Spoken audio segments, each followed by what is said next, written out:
Yes. Come on. Welcome to the Top 4 podcast. My name is Peter. We are top of the league. Say we are top of the league. Yes, right, people. I am top of the league right now. I'm joined by Oscar, or also known as Nonny. We're coming off of back-to-back wins, baby. Back-to-back wins. How many times have I come on this podcast and said my team has back-to-back wins? I feel like a champion. I feel on top of the moon, on top of the world. What a great week, guys. What a great week. Back-to-back. I'm joined by Rubinho as well, a Manchester United fan. 3 games to go, people. 3 games to go. You love a countdown, don't you? I do love a countdown. He does love a countdown. I don't care. I just don't care. I'm here because I'm contractually obliged to be here. So, so here we are. Contractually obliged for the Manchester United watch along. Crystal Palace versus United has just kicked off. We are Man United wearing all white. Is it going to be? I'm behind because their men are just about to kick off. So, okay. Listen, I won't give you no spoilers, but I can't speak for the comments. The people in the comments, they love the spoilers. man. But yeah. What's your thoughts? Like, what you think? You confident? I don't care. You don't care? Listen, I don't care because the only game that really matters is the FA Cup final. If we win. but there are still things to play for United. There's still a Europa Conference. Yeah, if we win the FA Cup in Europa Conference or neither. Yeah, but if we win, we're in Europa League. Yeah, but you've got a better chance of getting there through the league than beating City. Well, we've got Arsenal, and I think we've got Tottenham as well. No, those teams are better than us. You don't have and I think Newcastle are better than us. You got Palace tonight. You got Villa. You got the league. I don't give two damn. I don't give a damn. I'm sure you care about the what's it called? I literally said the FA Cup. I said what about the Arsenal clash? Come on, next weekend's gonna be it's gonna be amazing. And the only part of the Arsenal clash it will be funny is that you don't win the league. That's the only thing. Other than that, I do not care. Bro, I guarantee comedy because either whatever happens, it's gonna be. I think the game's gonna be funny. Like Oscar as a neutral, I think it's gonna be a beating. If I'm very honest, a beating. Okay. Because if you look at our lineup today alone, and you saw how many kids we've got, the crush are out. So what? So let's see. But I mean, you say the crush is out. I mean, I'm looking at my screen there. I'm seeing Casemiro and Evans fighting for the same ball. Name how many benches you have seen. Look at the bench and name them. Have you ever seen them?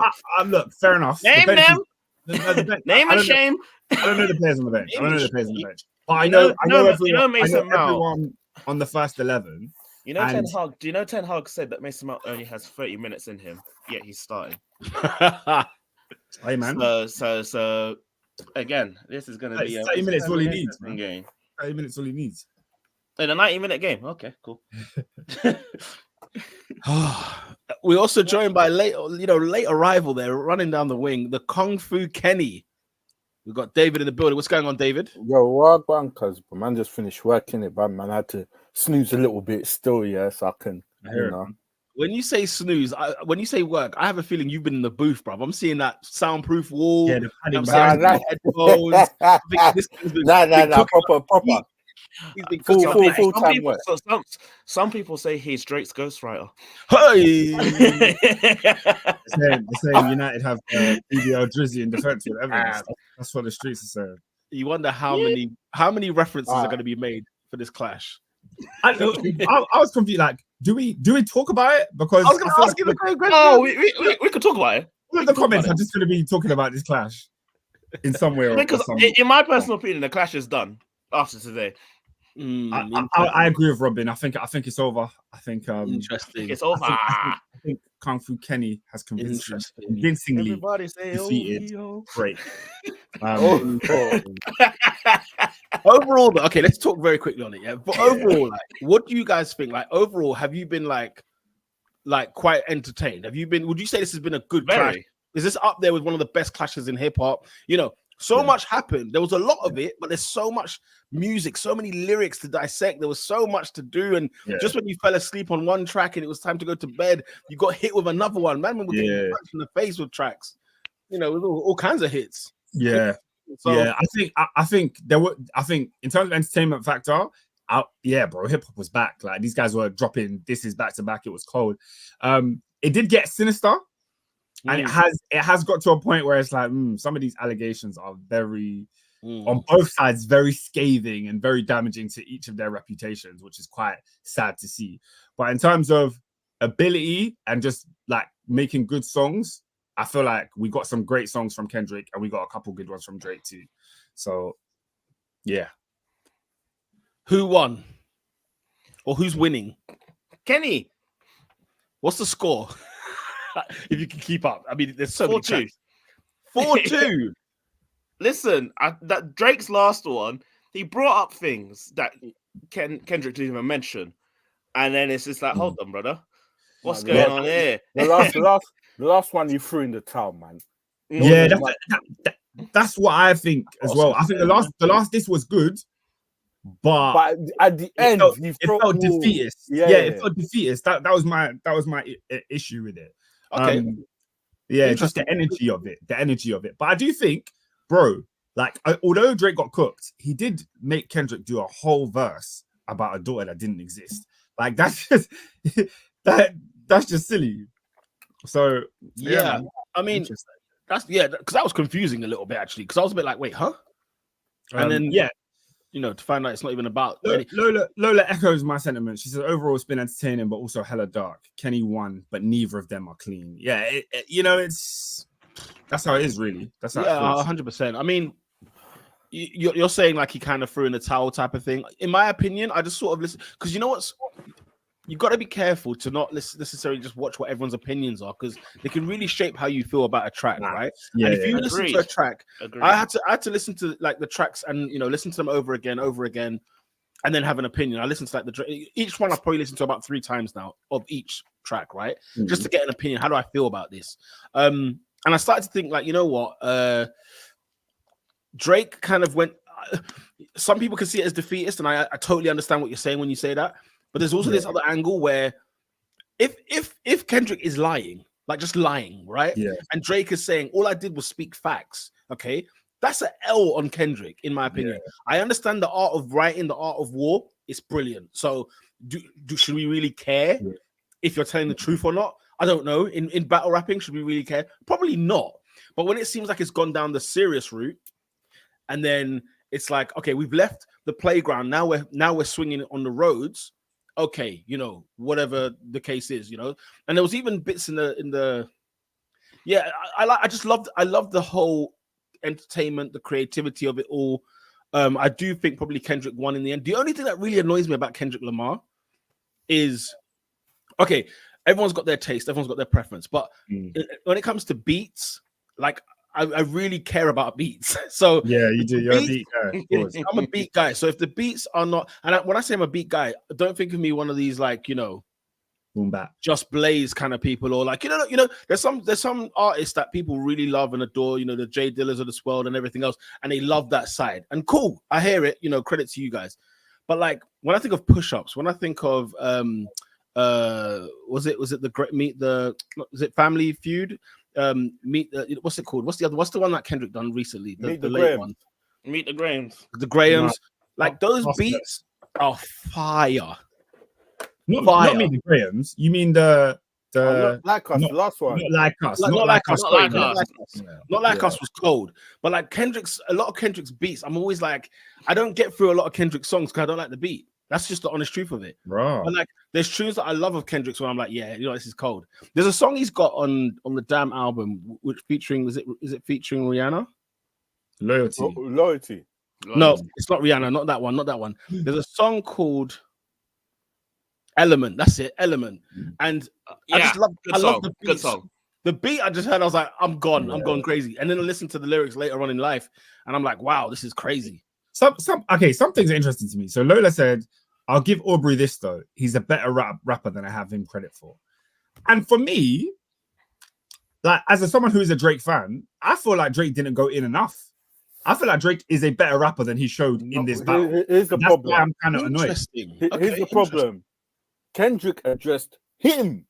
The guy refused. I don't need you shooting at ASAP Rocky and Rihanna. Focus on my man. You kept on alive, bruv. Yeah, I understand that argument. And I will also. Yeah, sorry, Oscar. Sorry. I also think that, we talk about like the points of what they said, of like, oh, you said this about me, you dropped a bomb, it's always about, ever since Pusha T done the whole "you're hiding a son," everyone's waiting for that killer blow.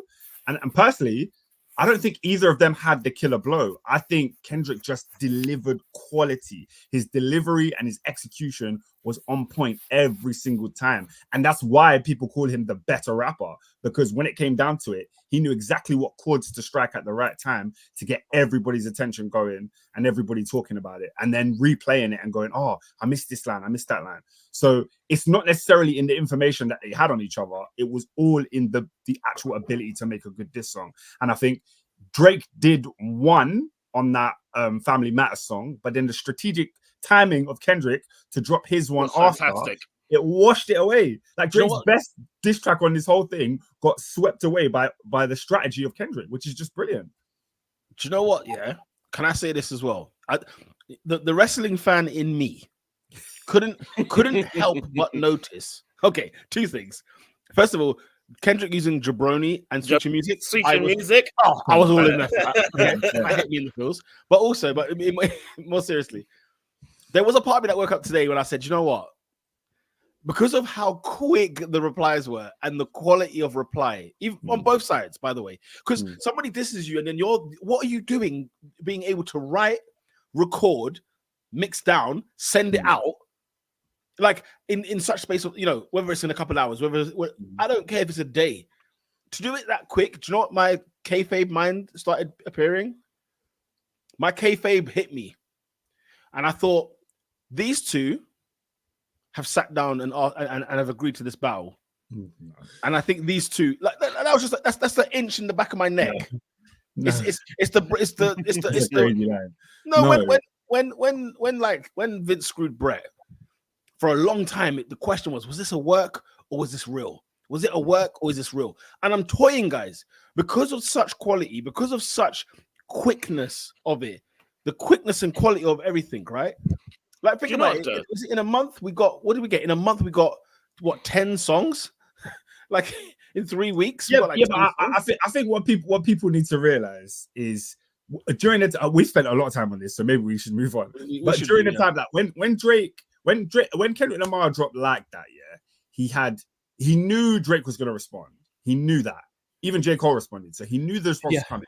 So he had 2 weeks to come up with what his response to preempt what Drake's response was going to be.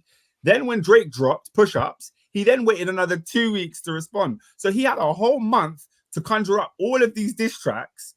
And then when it was go time, he just dropped them back to back. But the fact that they responded. What are you clapping for? Because nonsense has occurred. It's 1-0 to Crystal Palace. There's been a goal at Sellers Park. Talk to us about it, Mr. Rubinho. It's just literally just a pass in the middle, and Elise just walks in. So he literally comes in from the throw-in. There's no one in the middle. He's not even that. You can look at it right now on the replay. He's not even at full speed. He has the time and the space in the world, and no one's chasing him down. Slots it in 1-0. It's interesting because your analysis of it is very Man United focused. Because when I was watching it, I was like, bro, this Elise guy is cold. Like, he's cutting through everyone, dribbling, no one can get near him. But then when you put it in that perspective to look at it from the Man United lens, how is he allowed to run through the middle of the pitch? How? Mm-hmm. You make a great point. It's one of his best goals. Definitely a highlight reel type of goal. He runs through, drops Casemiro, drops a couple people, and then just slots it in the bottom corner. The moment he gets on his left foot, I feel like he's at the edge of the box. You know he wants to put this ball on his left. Why have you allowed him the time and space to do it? And he just slots it in the bottom corner. Very, very good goal from Michael Elise. You think it's straight away? Because the way he sort of scuffs the shot, if that makes sense. Trust me. He had the time. And he did what he needed to do. And he just put it. And the fact that he scuffed it, he didn't have enough power. I didn't notice the scuff. I thought he just placed it. Can we just say Man United are trash, mate? We can. we say it. We say it every week. This team, this season, yeah, you lot are an abomination, bro, of a club, bro. I mean, we say it. We say it every week. So it's what have you got to say? So yeah, I'm just waiting. Like I said, it's literally the FA Cup is the only game to care about for Manchester United. It's just the truth. Does it save your season? Does it? What is there to save? Is the question. No, does it say like? Would you look at the season and say, you know what, we've had a. This has been the worst season of Manchester United in the Premier League. I think the thing is, I think an FA Cup win though does paper over a lot of cracks though. I don't think it doesn't. Like in terms of honest, if you look all your bad seasons, right? I don't think this is like in the bottom 2 or 3 with an FA Cup win. If an FA Cup win is underlined, I don't think it's as bad. Like rock bottoms, like it's heading for rock bottom, obviously. Yeah. But an FA Cup win, I'm sorry, the FA Cup is still a major trophy. What's the season? I get what you're saying, Pete. I don't disagree with what you're saying. What's Man United's worst ever league finish? The 7th with Moyes. Yeah, is that the lowest you've been? So if United were to finish 8th, let's say, and an FA Cup, you could argue that that's better than the 7th. I get what you're saying. I definitely would argue. Which is why I asked the question last week. Can you give someone that wins a trophy a failing grade? Yes. And I said, okay. Okay. I've seen it, bro. Conte won an FA Cup at Chelsea and finished 5th, and in my opinion, he failed. So, yeah, I would say the same. Van Gaal, won the FA Cup and lost his job, mate. Yeah. Look, to quote Gary Neville, this is Manchester United. This is Manchester United. You can't, come on, man. The FA Cup has never been the get it right. It's Roy Keane. My bad. I don't remember Gary Neville being Irish. My bad. United. Well, at the end, at the moment, Oliver Glasner's doing a job on Mr. Eric Ten Hag. 60 minutes gone. 1-0 Crystal Palace. Manchester United. We've got to start looking at Glasner for the England job. Anyway, continue. Hello. Who? Oscar, what was your highlight of the week? I don't know, bro. I don't know. Obviously, Chelsea are back to winning ways, man. It feels good. This is my highlight of the week. I was at the Chelsea versus Spurs game. I talk a lot about lovely scenes about how much I, haven't enjoyed going to watch Chelsea this season. But I got a ticket for that one, and boy, was I glad I did. The atmosphere was pumping. I didn't know if it was palpable on TV. Okay, it pumped on TV. The group chat, like, the atmosphere is hot, and I was like, yes, it feels that way. It feels that way in the stadium. And I had a seat. I was in the shed end, so I'm near the Spurs fans. So I was expecting to be drowned out by them. Them man couldn't make noise, bro. We was loud. So yeah, it was good feeling to be at the bridge. Big win, London derby, and then obviously we won on the weekend. So that's my highlight. Cheer up, Postecoglou. Robinho, what was your highlight of the week? Well, I've had a stink of a week, really, because because why?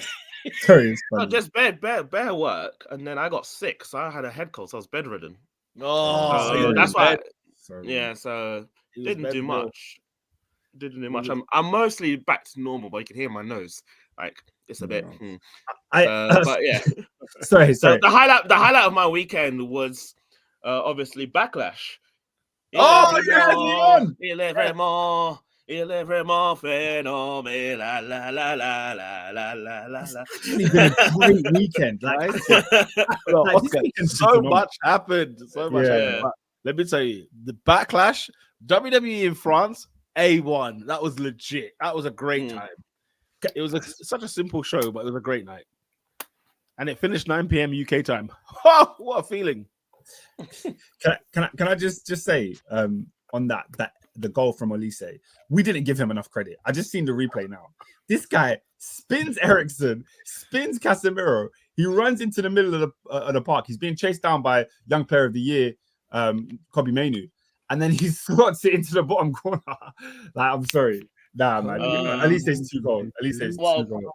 Hopefully, we spend the money on him because he wants to come to us. Does he? Yeah, he's a United fan. He's declared it many times. Yeah. That's career suicide. I'm gonna be real. That's different as a Saha, mate. That's career suicide. But Pete, where are we going next? David, what was your highlight of the week? Obviously, you had the beef. You had WWE. Yeah. The beef. And then Formula One, mate. I got to Oh see yes, Verstappen talk lose. to me. Talk to me. I got to see Verstappen lose, mate, and nice and bruv, pumped. Listen, guys, I've never seen Peter this happy since his wedding day. Honestly, scenes of glorious emotion. I can't lie. Can you guys, for those of us that didn't watch the race and aren't big F1 fans, can you break down in simple terms what happened? Because it seemed like everybody was talking about it yesterday. Do you know why? Because Lando Norris is the friggin' man. That's why. Number one. Yeah. Number two. His first win. His first ever win in Formula One. Okay. The accusations are real. Listen, Donald Trump came over to the McLaren garage, you know what I'm saying? And he told Lando Norris this weekend is going to be huge. And guess what? And Lando Norris win. Okay. He can predict all he wants. You know what I'm saying? Lando Norris has been in Formula One since 2019. He's been working with McLaren. McLaren used to be in the dumps. They were a team that were not doing anything, allergic to prosperity. They were absolute utter garbage. And then we've had a Don Perignon called Andrea Stella, right? A genius as team principal, fixing cars, making sure this car is bad boy. And Lando Norris finally, with Verstappen still in the circuit, with Verstappen still finishing P2. I did say the safety car. The safety car came up. And listen, you can say what you want about safety car. You can say what you want about the car. I'm saying it came up clutch. That's Robin, what I'm saying. Listen, it is what it is, mate. When he pitted and he got them tires on, guess what? He dunked on Verstappen because that gap opened up. He dunked. It did. I was surprised. I thought Verstappen would catch him, but fair play to Lando. I was actually happy. You gotta. Matata, man, what are you doing, bro? I'm waiting for a reaction. First of all, it's not his fault. It is his fault. Get out of the way. Get out of the way, man. The ball wasn't going in. Get out of the way. It was on target. No, it wasn't. It was going wide. Oscar, you all right? I'm seeing the replay now from behind the shot. It's going wide. It's not going in. It's going to go posted in. At least flick it, bruv. I'm sorry. If Mateta is the one taking the shot, you'd be angry at him because you just have to pick a corner and smash it there. Why is he like? I don't know why at least they didn't put power in that. Anyway, but yeah, sorry, Robin, if we ruined that for you. That's all right. But yeah, David, that's you, yeah. And then what else? Adrian Newey leaving the Red Bull. Oh, lovely scenes, Jeff. Let's go. Unfortunately, he might go to Ferrari though with Lewis Hamilton. That's a bit of a you're done though. You're done. That's gonna be annoying. You got Andre Stella, man. I like, bro. Leave your... Yeah, Adrian Newey is freaking Pep Guardiola. Listen, we need Hamilton's 8th, and then I'm out. He can go wherever he wants. I can't lie. I need that 8th too, but not in a Ferrari kit. Not in a Ferrari kit, man. In a Ferrari. In a Ferrari, mate. I was just like, of all teams, you know what I'm saying? Of all teams. That's it for me, mate. Hey, United are getting worked. United are getting pump action, by the way. The ball is just, listen, Glasner, yeah? Let's talk about Oliver Glasner, people, okay? They are pressing United, and the ball always seems to be in Palace's court for some strange reason. They're always in play. United get the ball, guess what? They're losing it quickly. You know, they can't keep the ball. But yeah. And every time they get the ball, it's very simple. They try and do some long pass and they just kick it off into the right. And I'm just like, what are you doing? It's true. But how many times have we done this pod? We've got 2 more pods until the end of the season to go. So have we? Yeah. Brother, the season ends in 2 weeks. The season actually ends in 2 weeks. And then the week after that, that's the final pod of the season. Yeah, it's the final Premier League pod. I'm sure we'll do some European action. There'll be European action, and then there's the Euros as well. Champions League, Euros, and whatever. But yeah, I don't do a Champions League pod. What for the final? For the final, we always do it for the final. We always do it for the final. We do. I need a Europa Conference final. I need a Europa League final. I need a Champions League final. I need them all. What was I going to say? My highlight of the weekend, people. 2 things. Have you seen Jamie Vardy's celebration when Leicester got the crown champions and are promoted back to the Premier League? No, that's another team I can't stand. But well, Leicester City. Yeah, I hear it. Mm-hmm. I like it. I hear it. Nah, it's more the clappers. I told this last time. I hate the clappers. Oh yeah, you did say that. What was I gonna say? Yeah, no, the friggin'. So Jamie Vardy's got his daughter. in the celebrations, and he says to her, rock, paper, scissors, and she says, rock, paper, scissors. Now, bear in mind, she's like 5 years old or something like that. She says, rock, paper, scissors, F off on the mic, blood. The little Ute, blood, on the mic. I said, what the hell's going on down there in the championship?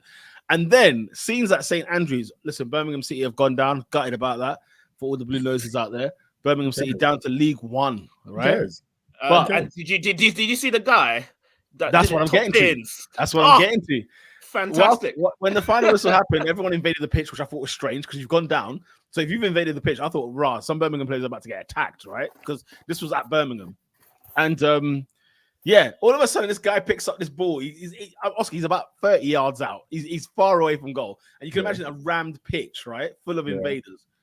The guy drops the ball down, pings it top bins, yeah? And half the crowd that was on the pitch ran towards him to celebrate. It was scenes. Guys, I didn't see this. I didn't see this. this. Fantastic. Top bin, yeah. And then I was like, yeah. And they run towards him. I said, I said straight away, that's my highlight of the weekend. That sounds elite, bro. I need to watch that. Sure. As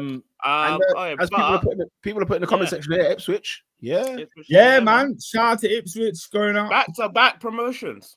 That's crazy. That's an insane feat. That's a crazy feat. Back-to-back promotions. Oh, shout out to my boy Ali Al Hamadi. Yeah, man. Shout out Omari Hutchinson as well. 10 goals at Leeds again. Don't forget Oscar Harry Clark as well, former Arsenal, as well as Hutchinson. Love that. Getting in the Premier League. Ipswich are Premier League. So too. There's a United player in that Ipswich team as well. Probably. Okay. Ain't Brandon Williams there? Probably. No, he was at Norwich. Show some respect. Yeah, Brandon Williams got sold to Norwich. Where are you? the rivals. Norwich are in the playoffs. I mean, that's saying that Ipswich were going to go straight back down. Come on, let's have some respect. You never know. Oh my god!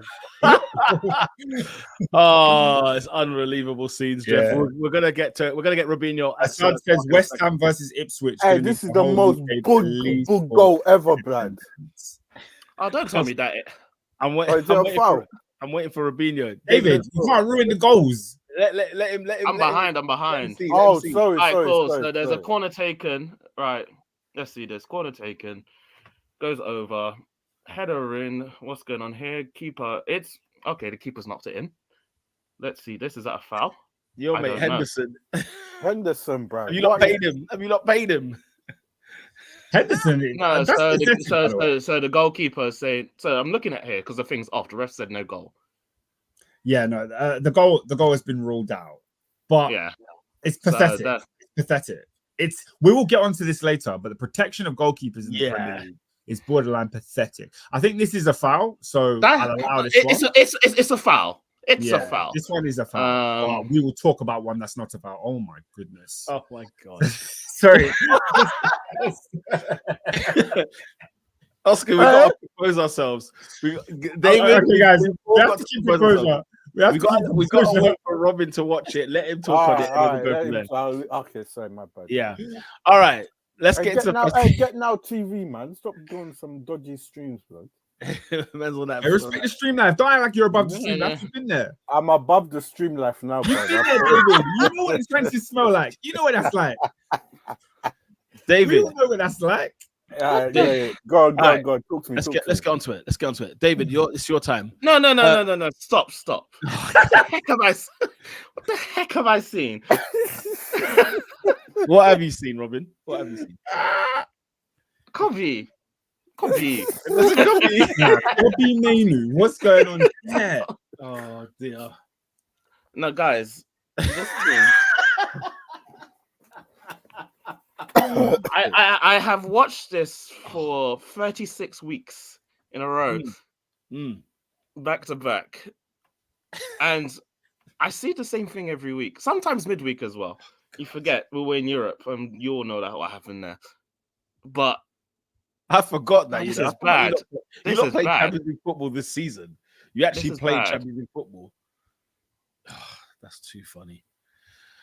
Oh my god! All right, fine. Pete, yeah. Nat is begging me. He said, "When are we going to read the comments?" Oh, come on, man. We've been reading.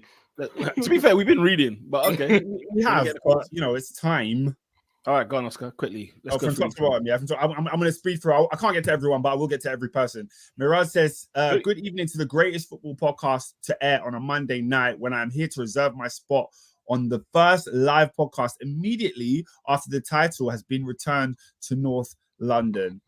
Miraj, you are welcome to join the podcast. I would love it if you could have joined this season, but clearly by your statements, you don't want to join this season. You want to join in the future because Arsenal are not winning the league this year, buddy. It's not happening. So I'll be so real. we saw the plans today, 5 p.m. We know when DJ Solanke is on deck. But Robin, he's gonna have to pack it away. Remind me, I need to screenshot that one. They're planning a parade. Yeah, did you not put in the group chat? Are they planning road closures in North London? Oscar, yeah. They are. They are. I need to screenshot that one because. We need to. We got the invite. We got the whole time. What makes you think? Yeah, what you don't think this happens 24 hours with 24 no, hours? No, it's not anything to do with what I think. I just want to know is somebody administrator at Arsenal right now going? Okay, we need to make sure this road is open so that the bus can drive. They're planning routes. Yeah, that's all I want to know. They're doing it at Anfield as well, mate. They're doing it at Anfield as well. I just want to know if the parade is there because obviously the invitations are going out. David, you're on the list. We're not giving you an invitation. Everyone else is getting an invitation. I just want to know right? what the plan is. Fair enough, man. Fair enough. It just happen overnight, guys. Fair enough. Parade planned. Yeah, let's see what happens. David says, "Big up top four. I hope everyone had a blessed bank holiday weekend." I really did, man. I really did. Shout out you. Nat says, big up IKEA with the wickedest duvets. I don't know what that is. I don't know. To be honest, going to IKEA to buy duvets is a bit wild. No, you know what? Don't is it wild? Isn't that where you get duvets? No. You get like furniture, duvets. I don't know about that one. Yeah, but they like if you're doing a big IKEA shop. I mean, if you're there, you know, I get it. What minute? I need you to speed up. What minute are you on? 30:42. Oh my god, you're so far. He's like a minute behind, but like that's all right. Also, bring back this is where you go to man's block and record. Hey, listen. I don't advise anyone to go to. I don't advise anyone to do that. I don't advise anyone to go to. I don't think that's what we want. You know, by the way, yeah, you know the LA Rams, SoFi Stadium. Do you know where the stadium is? Outside Compton. It's in freaking Inglewood. Is it? Out here. It's next to Compton. Inglewood. You better get the heck out of here. The Heart says, big up top four. I got 5 on it. Champions elect. Robinho, how does it feel that you're going to be behind the mighty Chelsea? Time check for the game. Wow. Again, do not care. Talk to me about that Onana situation right there. What do you want me to say? I don't know. What do you want me to say? Oh my god. Interesting. Nat says, big up Glasgow, love the Ethnics. I think that was before the goal. So the Ethnics came through with an absolute banger. Shout out Elise. Assad says, guys, the way I have my eyes closely on this United game is crazy. This is going to be a crazy hate watch session. Listen, we're locked in, Assad. Hate watch. Right? We're going above United. That's what's happening. Lola then said United have BBL jersey in defense. Evans, I think we know what speaking of, sorry to go back to Drake. Did you know that they're making international diss tracks on this brother with BBL Drake? I saw a Japanese diss track today on Twitter. I could not believe it. Really? Am I the only one that doesn't find that stuff funny? Muzzled on a beat. I don't know, man. I think that's the whole BBL Drake thing. This is Drake's fault, bruv. Hey, you made better enemies. Hey, they're coming out. It's true, bro. It's true. His character is really coming into question, man. You can't get 100 people mad at you. I'm not involved, bruv. Yeah, where's Young Money? Where's Young Money to back the brother up? But wow. No, you guys are laughing. That's very interesting. You know, you guys are laughing. Yeah, where is Young Money? It's very telling that nobody is backing Drake. No one is coming out and vouching. Maybe Game is the only one I've seen tweeting like, "Yo, Drake." And Academics. Yo, what? Academics is moving mad still. Academics is a clown. But what you're telling me? Game, what West Coast Compton Game is backing Drake? Yeah. He's been back. Him and Drake are cool. They've been. No, but I said like surely like Kendrick is the star boy. You know what I mean? You can't like. You would think, but that's not the way the game's acted. I'm just thinking like when Drake does an album, sorry, you know, you might get 21 Savage, you might get Nicki Minaj, you might get you know, he's done songs with Meek Mill recently. He has a collective of people outside of the ones that are dissing him that always flock with him. Where are the tweets in support? Where are the fans? Where are they? They don't seem to be backing him. So interesting. Yeah, man. Shout out. Yeah, Lil Wayne, Nicki. That's what Murad is saying. I swear them lot ended on bad terms though, no? Why do I feel like Young Money and them lot ended on bad terms? It's clear they're not as cool as they used to be, but I didn't know that they were on bad terms. Like I thought it was just like on like a money business thing, not quite like, oh, you know, your mum's gay, like not like that. As in just like, yeah, where's my peas? Or you know what I mean? Or something like that. I don't think Young Money ended badly. I think they just dissolved. It's one of those. Fair ones. enough. Yeah. And obviously them man weren't getting paid properly. Like the business dealings was bad. Drake was lucky to get out of the deal and then get a better deal on his own because he was successful. But the ones that weren't successful, it's peak for them. They weren't making the money they should have made. Interesting. What's Lola saying? She's saying that the UK rappers and influencers are massive cucks. So there's this conversation that's going on about how the UK people are saying that Drake has won and backing Drake because Drake has been to the UK and interacted with them, probably follows them on Instagram, has done a song with them or whatever. So they're saying that people are not being objective with the beef because they have ties to Drake. Okay. I don't know how I feel about that. What does that word mean at the end? I've seen that. Look, that's not a word that we can discuss. Okay, fine. Yeah, we can't discuss that. Is it as bad as it looks? It's as bad as it looks. Yes. If you do not know Pete, for these holy ears, yeah, God bless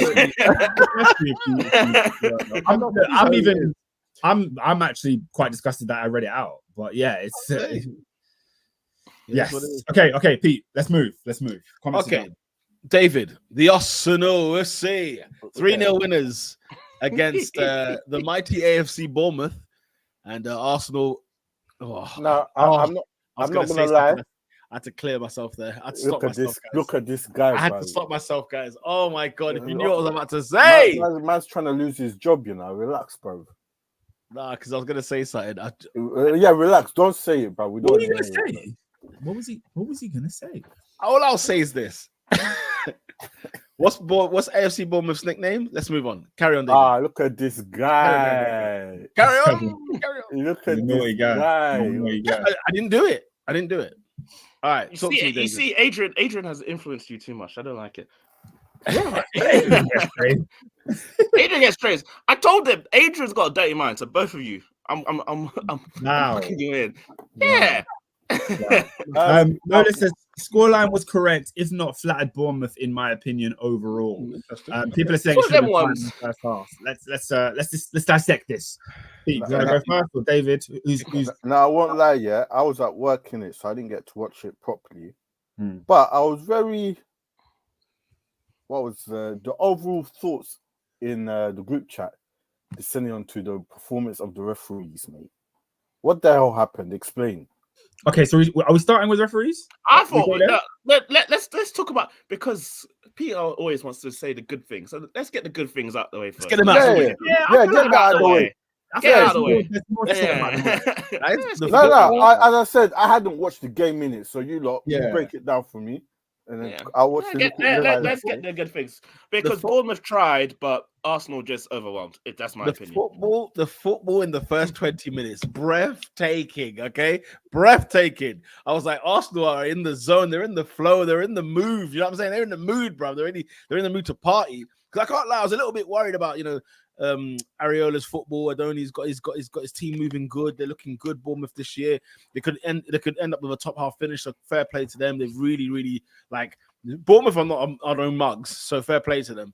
But yeah, it just seemed like we were getting in our flow, getting in our zone, and then all of a sudden we weren't finishing. We weren't putting the ball in the back of the net in the first half. And it was a bit of a concern for me because I was thinking, hang on a minute, are we going down this road now? Is it going to be that kind of setting?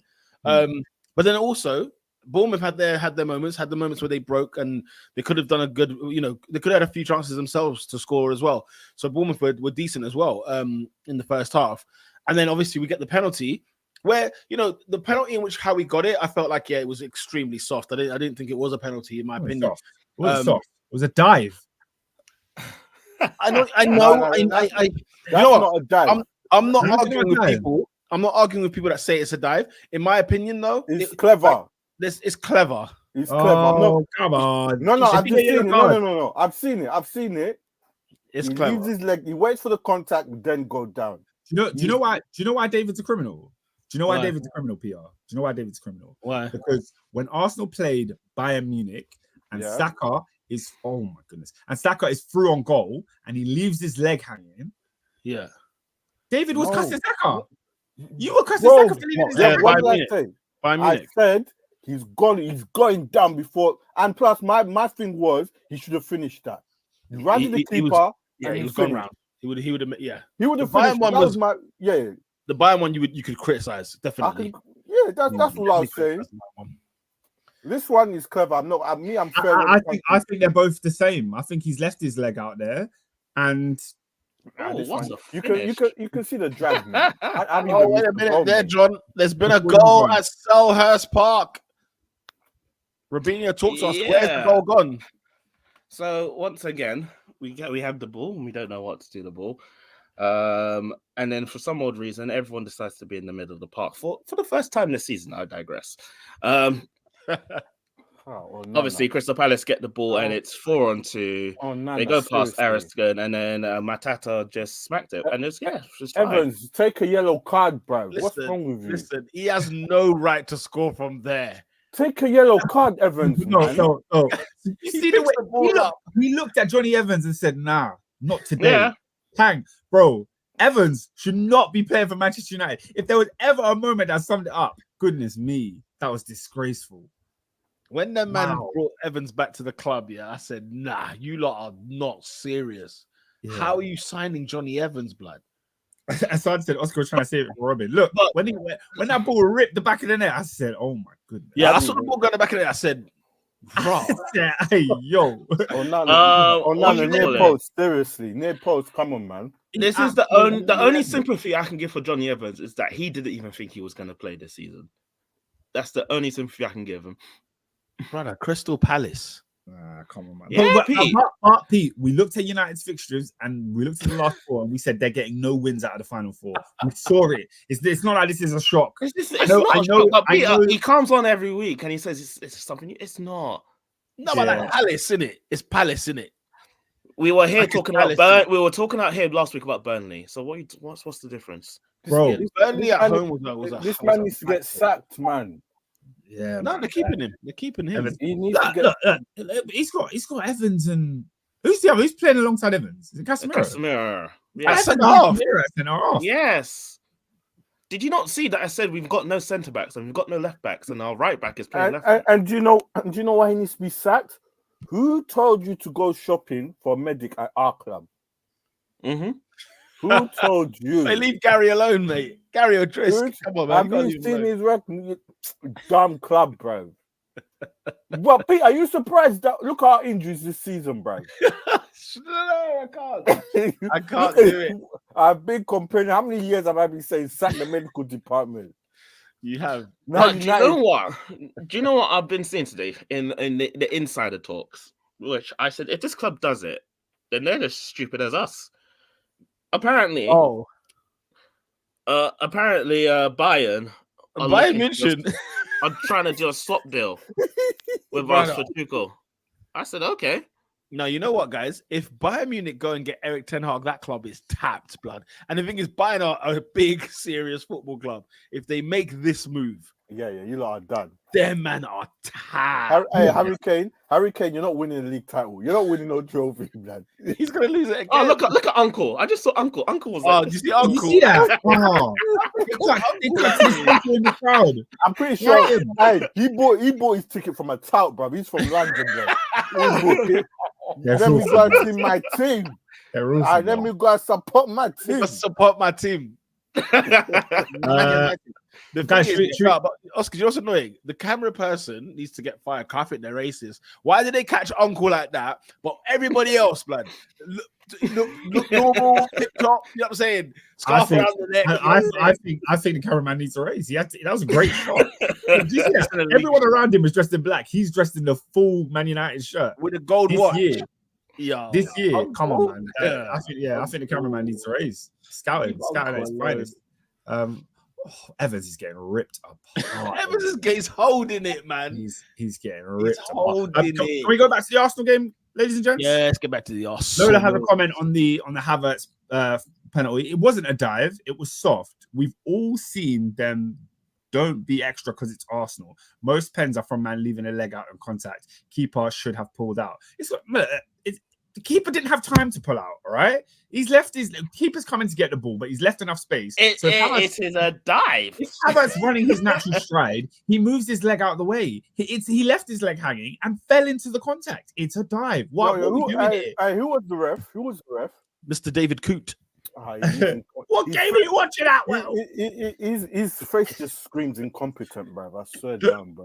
Look, at the end of the day, the referee. I don't blame the referee. I don't, because the referee is like the pass from Odegaard is an excellent. And it cuts so far into the final third. The referee's still in the middle half of the pitch. So at the point he's making his judgment, he's far away from the footage. Uncle. Yeah, at the point the referee points to the spot, he's so far that it could look like a foul from where he is. What I don't understand is why VAR haven't checked it. And I think VAR are so stupid. It's such a stupid concept because they have this idea that they can't overturn the referee's judgment. But if the referee is 30 yards away and you have HD cameras zoomed in, help him. You can clearly see that he's clipped him. And my point is, I mentioned the Saka Bayern Munich situation. And this is what really annoys me with VAR, because they're not willing to make the big decisions and overturn things. If that referee pointed to the spot against Bayern, VAR would not have overturned the decision because they would have deemed it to be correct. Yeah. And if the referee pointed to the spot for Havertz, they deemed it to be correct. However, if the referee didn't give it, if the referee chose a different option, but VAR don't intervene. When it's a tight, close call like that, VAR just let it go. And it's like, what's the point? Yeah, and having VAR in my earpiece all game, they everything they said was, we'll go with the referee's on-field decision. And I was there like, these men are just bottling making a decision. They just don't want to make any decisions. It's hilarious. They didn't do no checks, no nothing. No, they did the checks in it, but they were just like, looked at it, but they said we'll go with your decision. We'll go with the on-field decision. It's interesting. It's very weird. Them man, they were just there for the check, bro. Fun that, bro. What's the sad man? Interesting. Can I just say, this team, I love this team. It's a beautiful team to watch. Okay, and with nothing. Just continue.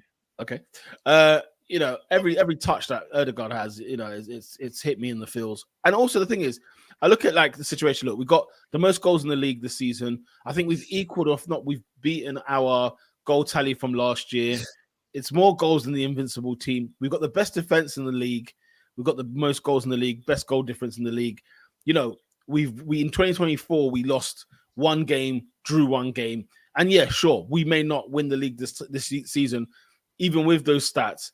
And there's a part of me where I'm like, do you know what? Like, I'm weirdly satisfied with that, because I can live with the fact that Arsenal have done like we were near perfect to go ahead and win this league, right? And it may not be enough, okay? And people will say, Arsenal lost the league here, Arsenal lost the league there. They'll talk about the West Hams and your Fulhams and everything else. And, I understand that, that went for a period of the season where it was like, what the hell has happened?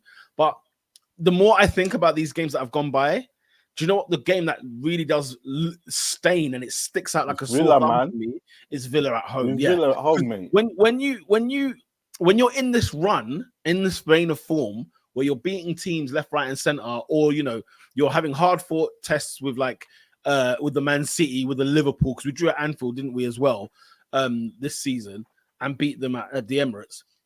You just sort of think that Villa result just seems to just stick out like a sore thumb, because it's almost like it's come out of nowhere. And it felt like, the Bournemouth game, it felt like all these chances we were having, not taking them, Like they could go the other end, Bournemouth, and score twice. You know, and we'll be looking at another 2-1 situation or 2-0 situation here. And I feel it's very, very annoying. You know, it's very, very annoying. But at the same time, listen, make City work for the title on the last day, and that's what you've done. That's what I ask. That's what you've done. Every single time you play first, you put the pressure on them, and they have to go and win. So shout out to the But it's annoying. Do you know what? Do you know what's annoying? What is annoying me the most? Yeah, is these stupid teams trying to play out from the back, bro. Cut it out, bro. Against Man City, you can't do it. You can't. You don't have the facilities, bro. Stop it, David. You know what though? No, it's annoying me, bro. David, percentage-wise, yeah, I want to get your probability here. What percentage, what chance do you think Arsenal have of winning the league this season? What's your percentage? Or out of 10, what are the chances? I want to join in this. I want to hear this. Now listen, yeah. I want to hear this.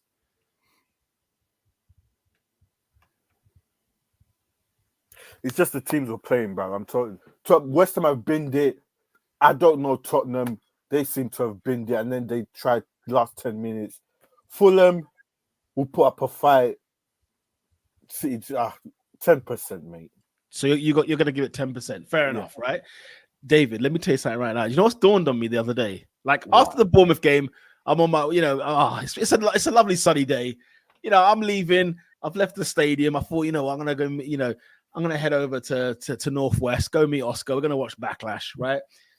And on the way on the way there, bro, I don't know what it was here. I don't know if it was the fumes in the air. I don't know, like leaving a stadium when it's like after a football game, it's got that certain, whether it's smell, whether it's atmosphere, whether it's, I don't know what the word is, but I got caught in the fumes, man.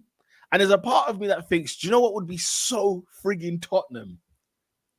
Like, we need to, like Spurs, right? Spurs are a team. You realize it.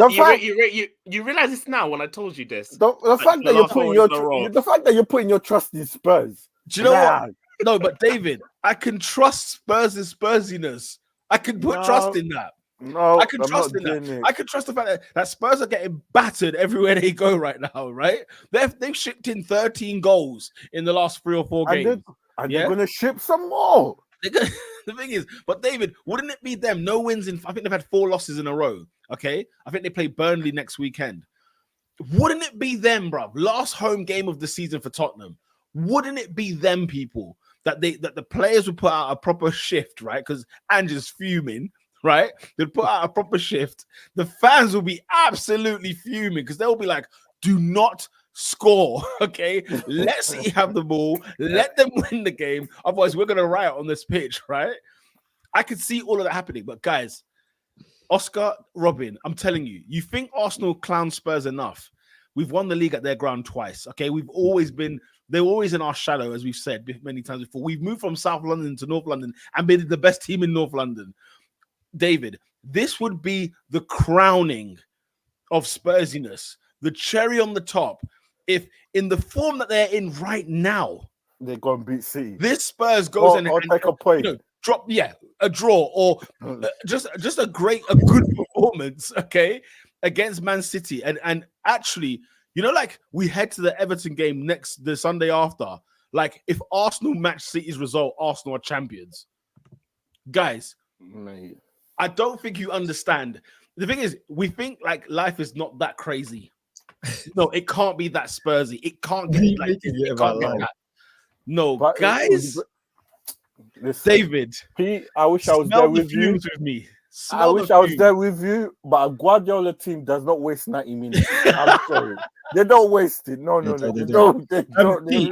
Pete, I can tell you this now. When Pep alone said, "We know what we need to do for the rest of the season, and we will deliver." We will try. We will.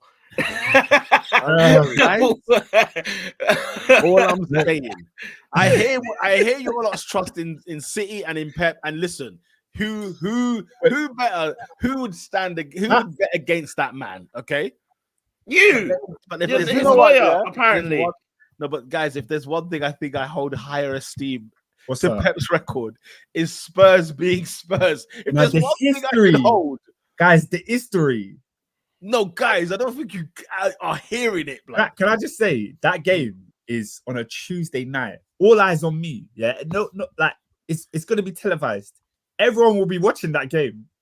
And let me tell you, Oscar, if it happens, we are doing a pod immediately. Well, yeah, we have to. Listen, if Arsenal beat United on Sunday, and Spurs get a result on Tuesday at 10:30, we are live. Okay. We are freaking live. We've agreed on that. We've spoken about Spurs, but Assad has commented multiple times asking you the same question. I'm finally getting around to it, Assad. Guys, I'm sorry, but I think United take points off you. Your title charge ends at Old Trafford. He's asking Peter, wait, Man United. Are you not scared of Old Trafford? Even though United are crap, surely the ground scares you, Peter. The infrastructure. The smell of the ground. You know what, Oscar? Do you know what? I understand. Like, I've left Old Trafford or watched Arsenal play at Old Trafford and have left thinking, how have we got robbed here? You understand what I mean? It's like going into Oscar. It's like getting robbed in. No, it's like getting robbed in Hampstead. Peter, it's like I can't get robbed in these ends. Yeah, I can't. Like, even if someone had a machete, I'm like, no, it's Hampstead. Though, no, but it's Hampstead. Mr. Majuzi. Bastard my way out of this. If we do not beat this Man United, this one that we're watching here, we don't deserve the league. I'm sorry. I'll be honest with you guys. I'm expecting 3 points. David, you're going to hear it from me here first. I tell you something right now. If we do not beat Man United on Sunday, we don't deserve this. Guys, no, my faith in this team will friggin' collapse. You heard it here first, Oscar. I'm not joking. Peter, no, Peter. No, Robin, I'm not joking. I'm here to tell you. He's here to tell you. I'm here to tell you. If, and I say if because I don't think it's gonna happen. If we beat you after you told me we're gonna give you a parade or we'll win the league. No, the God of Honor. Well, we know the God of Honor. You told me that this is gonna happen. If we beat you, we're going live immediately. The thing is, Peter, neither of the things that you promised us are going to happen. Unfortunately, you can't have a God of Honor and you cannot win the league at Old Trafford. No, sadly not. Because of what we did at Villa. It's because of what we did against Villa. That's why. It was all done according to plan, okay? And if we'd won at Old Trafford and Spurs do their thing against Man City, guess what? United, friggin' hell. No, you know what I mean? Peter, 3 points is a must. This United team. No.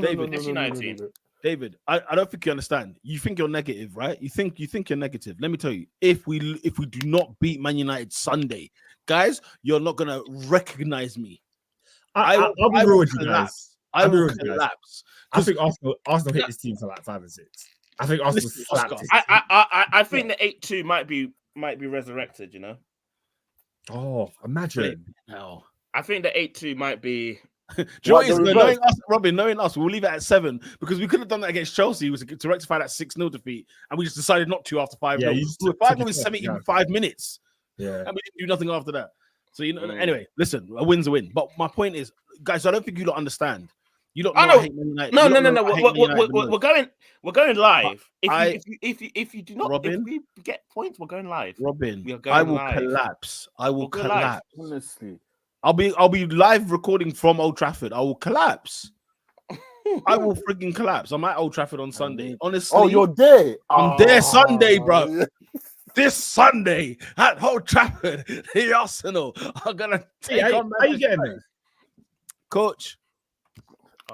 You what?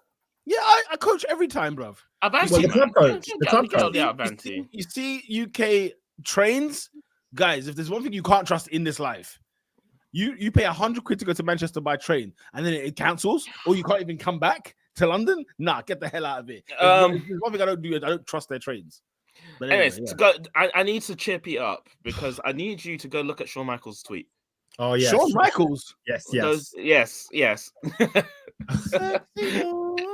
I'm praying it now just because. What did he tweet? He says, a little sweet chin music goes a long way. Kendrick Lamar and Drake, you are formally invited to WWE NXT to settle this in the ring. Wow. I'm offering my services to media. And he puts that tweet as a quote tweet to Kendrick Lamar's Not Like Us, where Kendrick mentioned sweet chin music. Shout out the boy, the greatest wrestler of all time, Shawn Michaels. Turn it in, the greatest wrestler of all time. I said it. We don't do YouTube videos over here. Turn it in. This is incredible scenes, Jeff. I must admit, this is incredible. Great tweet. Pete, Yes. We were halfway through Arsenal talk. Are we going to dissect the other goals, or should we just leave it at that? Listen, Trossard again, ole. What a man. What a great guy. He's a great guy. Why did I steal every song? Why did Honestly, I steal Every song. Listen, you don't know. You don't know. You know what I'm saying? No, we do know because we told you that where's this come from? Palmer again. Ole, ole. That's the song. Yeah, well. And we've sung it 21 times this season. The thing is, right? Like Gabriel needed songs, man. They needed to give Gabriel his goal, man. That was just wrong to rule it out for him. It was like that was brilliant. That was an brilliant. absolute Okay. Pete, don't forget Declan Rice. You know what I'm saying? We bought him half price. Stop it. You are not allowed. You and David are not allowed to enjoy the fruits of the labor. We are enjoying. I'm enjoying. Listen, You shouldn't be invited to the parade. Oscar, you just because you lot got rid of him and he went to West Ham. No, it's not that. It's long after that. At West Ham, when this guy was putting up all captain winning performances to win European trophies, I told you guys, this guy's the captain of your football club. You bring him in, you make him that guy. And Arteta said yes. When Arteta said yes, you lot still doubted. You still doubted. Erdegaard is the captain of the football club. Let's have it right. He's not though. He's not. Anyways, anything else on Arsenal? Yes, there is a couple of things to say. Lola's talking about Kyle Havertz being offside. Listen, why he's offside, I don't know. His intelligence is not that high. Let's just keep that. But steady on. He's one. If there's one thing he's tremendous at in our side, look, like finding space. That's not just something you just do. I told you why he has space. I already told you this. Yeah. You could talk. You can hate over there. You can hate all the way. That's not hate. It's not hate. You hate all the way over there. You have to double up on Odegaard because he's the glue. Yeah. You have to double up on Saka because he's God's child. He's the star boy. He's little Chilly in Nando's, right? No one doubles up on Havertz. They just let him. By the way, that Nando's sauce from Saka's mid. Let's just call it spade a spade. It's mid, right? Why? He has the sauce. He has the sauce. Have you not seen the sauce, David? How have you not? Bro, who goes to Nando's, man? Nah, bro, what? Did you just say who goes to Nando's? Hey guys, I'm trying to watch my weight, bruv. Big what man. Do you mean? Chicken, couple chicken thighs and some broccoli. You think chicken breast is gonna kill you? I like, yeah, bruv. 2 ounce breast, bruv, full of protein. You know what I'm saying? I allow it, bruv. Okay, Peter, can you tell Lola it's mid because she's saying Lola, I'm hating. Do you know it's because Lola probably doesn't like spice. You're like trying to give me that high blood pressure. She probably doesn't like spice. How did we get there? Because you know the Saka sauce, right? Ain't nothing spicy about it. Ain't nothing peri about it. It's a barbecue and ketchup mix. No, but first of all, what I didn't realize when I went to Nando's the first time and tried it, I think I was with you, Pete, when we had it. Kings. Yeah. It's not a peri sauce. It's a chili sauce. So I went in thinking this is a version of peri. It's not. It's a chili sauce. I've not had it, so I can't. Okay, so that's first of all, you know, if you don't know that going in, you're already expecting something different to what you're getting. But then when I tried it, it's a bit whack, man. See, it's because it's a chili sauce. That's the first problem. You flopped, man. When she said, "Excuse me, I'm Nigerian." Listen, how could you think she doesn't like spice? What kind of? I know Nigerians. I know Ghanaians that don't like spicy food. Hear me out. I'm just saying preference. But the sauce is. It's not spicy. Do you get what I'm saying? So it's okay for the people that don't really like spice. Because they can mix and blend with it. You know what I mean? They can mix and blend with that. No, just agree. The sauce is mid. Let's put it this way. If they take the sauce away tomorrow and you walk into Nando's, you're not gonna cry over it. Not one eye is batted. No one's gonna cry over the fact that sauce is gone. Not one eyelid is batted. Look, it was great marketing, great branding. I went in there, I took a picture, I put it on my Instagram. It was just after you guys lost to Bayern, and I said bottled it, man. It was a great. You're a disgrace. And also, you should loads of likes. You know, what I mean, a couple of DMs slides after that one, but you know, we keep that to the DMs. You should have come to the one on Holiday Road, mate. Ghanaians aren't Nigerian. Don't ever do that again. I'm just mentioning both. West Africa. As in both countries that would like some spicy food. You don't have spice in your milk. You know what I mean? It's not mid. Me crying doesn't mean it's mid. It's a good sauce. It's mid. Like, let's not. No, it's not all that. It's not all that. I can't go straight back to that garlic thing. I go straight back. Africa has been so messed up because these are the two biggest English-speaking countries. But why are there two French countries in between them? So a lot of things. Why are there two French countries? I look at that section of Africa. What's between them? Congo. Well, they've got like Senegal there. They've got like what's it? The coast ain't too far. Is it Benin and places like that? Yeah, there's two countries between them. There's a couple. There's Togo's in there. You know what I mean? There's a couple. There's a couple randoms. Anyway, Nat said Ugandans love Yeah. salt. Is that true? 1,000%. 1,000%. That's Uganda. Yeah. 1,000%. I was like, By the what are way- you questioning? By the way, we've just found out on the pod Nat is Ugandan. That's what we've just found out. I've just found that How? out right now. Because we love salt. Oscar, no, non-Ugandans don't know this. That's true. They don't Even know that when he Ugandans said it, love even it didn't register for me. But then I thought about all of our food, and I was like, Oscar, our food, we do not do spice. If anything, we do is salt. Now, I'm Salt. the odd, Because I'm the odd Ugandan who likes spice. We don't need all the spice in the world to cover up the fact that we have no flavor. Good grief. So what's the Yo. salt then? Huh? What's the salt then in that case? Yo. Salt is a flavor enhancer. That's Hey, literally what salt is. did you say our food doesn't have no flavor, blood? That's a Did you high. hear it? No, I about said to the say. opposite. He I said did say the completely opposite. He did say the opposite. He said the opposite, but what I'm saying is, look, if we're gonna say that about spice, listen, salt's there too, isn't it? He said that again. I said we don't need to put overpowering spices in our food Okay, to cover up the fact that it has no flavor. Do you get what I'm saying? Okay. Our food is very flavorful. I missed. so it I missed. doesn't need I was about to say, bro. That's Right. what I'm saying. I Second said half, no, because what do Ugandans eat? I was about to get on that overground, blood. To we eat matoke. Mandazi. Greatest dish in the world, by the way. Greatest dish in the world. Amazing Chapati. fish. Chapati, Chapati. tilapia. We love bajanjalo. What's the English version of that? Friggin' what kidney is it? beans, blood. Kidney Kidney beans. beans. Beans. What's more This good? fresh man. Do you go to the shop? Do you go to Tesco and ask what's the bajanjalo? I asked my man at Tesco, hey, where's the bajanjalo? You are joking, bro. Uganda bro. food is lit, bro. Look, Uganda I need to food go back is to lit. Uganda, man. I was eating good food is when I was there, man. I was eating good. Me Jean sizes went Ugandan, I'm mixed, bruv. I'm not even Ugandan, but East Africans love their salt. Fair dues. No, but fair you can't say I'm mixed. That's not a thing. Bring that. Where Bring are you that. from? Where are you from, bruv? Where are you from? Man said I'm mixed. All right, bro. And then just said East Africans love salt. Where are you Okay, from? so you got to be All East right, African. Drake. Surely. Let us know. Hey, Sahar, bro. You better pattern up, bro. I can't lie. You look What? at East Africa, Uganda got the worst. You're a disgrace. Sahar, you're a disgrace. Disgrace, bro. That's a Look at this guy. He disgraceful doesn't even know what he's talking about. Man does he's Kenyan apparently. Move. Move. You lot get stepping, bro.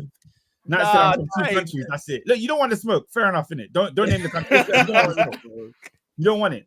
But you're here Do you saying know what, Ugandans yeah? drink batteries. This guy, I you don't want to smoke. Huh? What did you say? He said Ugandans drink batteries. Yeah. Hey, you're Then when I taking ask it. him Make what that. country he's from, he doesn't want to disclose the country. Hey, disclose your country. I think, Yeah, I think Nat, I Yeah. think Nat is a mole, innit? I think this is a burner account. It's someone that we know. I don't know. Like it's gonna be, you know, like from like back in the day. This is a very niche reference, by the way, but like from back in the day, it'll be somebody like someone like Dingles from back in the day, from Pulse. It'll be someone like that. It'll be niche. Definitely not. You better pattern Assad up, bro. says he's defo Jamaican and English that's the most common mix. Right. You just said he's a commoner. Apparently, Jamaican and English. He's saying Niger to the world. That's what he's All I'll saying. say is Niger to the world. If you Okay. man don't think that Mateta, it looks like Ade Oladipo, you lot are crazy. No one disagreed with you. You said No, last guys, I got. Is it just me? Am I moving mad? Yeah. Does Sam Mitchell look like? Is it Mitchell or what's his name? Tyreek Mitchell. Does he not look like the baby, bro? I like. Yes. Oh my goodness. I He didn't does. get it. He I does. thought I was moving mad. I'm like, yo, why is the baby playing that left back, bro? That's funny. Palace. That's funny. Bro. Shout out to Baby, man. If he never got cancelled, man, he was on a crazy run. But He's on a crazy run. he was, All right. bro. He was. Let's Very move on, funny. man. Oscar, let's move on. David, anything else on Arsenal? No. We have to talk about the fact that David Raya conned the referee and Arsenal got a clean slate. Basically, you were going to go 2-1 down because Palace scored a clearly legitimate goal and it was ruled out because VAR was nonsense. It's just like the Dean Henderson one over here at Sellers. I mean, it's No, a it's not. joke. Yeah, It's a joke. As in, No, what I'm saying is, the Dean Henderson one is clearly a foul. The one that Is it? happened at the Emirates, Solanke doesn't even touch Raya. He no, he leans. doesn't. The Oh, protection what the a referees are joke of getting a is decision. crazy. It's crazy. Can we first discuss here? Why are we allowing mediocrity to stay in the game, mate? The referees are shot. The whole thing about the Arsenal game, the refs, mate. Get rid of VAR when it's okay, woo. Yeah. Why are we getting rid of VAR and then keeping these the ref PGM whatever needs to be cleaned out, bro? These referees are garbage. I've had enough of them, man. Bro, David, like again, like we're talking about our title situation. Yeah. Like I give you Aston Villa away and Newcastle away. We got done over. We got absolutely done over, and that was when I said, "I'm not doing this again. I'm not doing it anymore. This is bogus. We cannot carry on like this, man. Honestly, it's a joke. There are week in, week out. Nah. Week in and week out. Can I ask you? So, let me just stick in on this game point. Lola says Solanke does touch Raya, but that's the point. It was a touch. How was that a foul? And how was Christie not given a red card? I think the Christie situation is really bad. Blood showing, left on Saka, bleeding and everything. That's what the yeah, man. Yeah, that wasn't nice to see. But then the goal I think is truly pathetic because VAR has looked at it and gone, yeah, it's fine. Sorry, no, yes. As in the referee not giving it, you mean? Yeah, I don't get it. I'm baffled by that. I was baffled by that. But yeah, guess what? The referees are absolute garbage. Can I ask you, man, a question on today's game that's currently going on right now at Selhurst Park? What formation are Palace playing? Because I think Glasner's changing my life. Glasner ball, blood, huh? Is it because it looks like a 4-5-1. But in possession, it becomes a 3-5-2 because the way Munoz is blaring down that Munoz is giving who's your fullback on the left? I don't know who it is. He's giving him He's giving Wan-Bissaka a headache every single time, yeah? Because Elise is playing leaning towards that. He's a rough player, by the way, that guy. And then Munoz is coming down. I just saw Munoz get to the ball, and then I see Klein on the overlap. I said, how's the fullback got an overlap? This is crazy. Bro. Yeah, man. Glasner ball, man. Glasner ball. I'm loving it. Frankfurt Glasner, bro. That's what I'm going to high wingbacks. Yeah, man. Yeah. Bring him to the Chelsea. Lola says, only reason I'm not going to shout about the goal not being given is it was done to us multiple times. It's a ref thing. They're all dead. Yeah, man. Yeah. No, but that's our whole point. It's not forget the teams. Mate, these referees are trash, but they need to go in the bin, mate. Is there an argument to be said that the Premier League would love a title race this year? There is an argument to be said. Indeed. So, I think you say that. There's corruption. There is corruption in every league, but this team can't just go run for it. I hear it. So, you think they're trying to? Are they trying to do like a F1 thing? Like you think the Premier League does not love storylines? The Premier League loves storylines. They love storylines. Yeah, they're not trying to see City get that fourth. Yeah. Thing is that at the same time, guys, City did win. Was it 5-1 against Wolves? I was hoping on Wolves, but even the fact that Gary O'Neill out of him, man. He wasn't even on the touchline. He was suspended. I don't give a damn, bro. When have you seen him play a back five? You all of a sudden you pull it out. Pause. You bring it out on Sunday. Oh my god! And then Haaland scores 4. Yeah, scores a hat trick in the first half. That's what I was gonna say. I said, you man will be happy that you won 3-0. However, the final boss. Yeah, the final boss. It's still here. They tried to ruin my night, innit? They tried to ruin my night. Once I saw 3 assets, I was just like, nah, I couldn't. But it is really bad for the league, I think. It was one of them ones there. I thought, let me check the score. Let me just see what's happening. I forgot the game kicked off. Let me check the score. It was the same game. It was the same as Brighton, but just stupidity. You don't have the facilities to play out from the back. Leave it, man. Man, them try to bring their nuts to the table, blood. You can't do it against Man City. I'm sorry. City will deal with you, man. Like, as much as listen, I love Brighton's football against Man City. Don't get me wrong, but when I saw it was 4-0. What was it in the first half? It was a bit like the goals I have to honestly sit and say, I've been rooting for Manchester City to win this league, obviously for obvious reasons, but it says something really, really bad when there's a team that's in the title race in a huge game on a Saturday 5:30, and I would rather watch wrestling. Like, I literally turned off the football to watch WWE because I know the outcome when it comes to Manchester City. The fun of it is very much taken out of it. We just know you go 1-0 up, that's it. There ain't no chance. Ain't no coming back. Yeah. And it's right at the end of the season, everyone's going, you know what? I'm not trying to get injured, bruv. Taha said he got home at 1-0 and he went to have a shower. Like, think about that. To a title race, guys. There's 3-4 games left in the league. Every minute matters, every point matters. But we see City playing, we're like, they're gonna win. There's no point in us watching the game.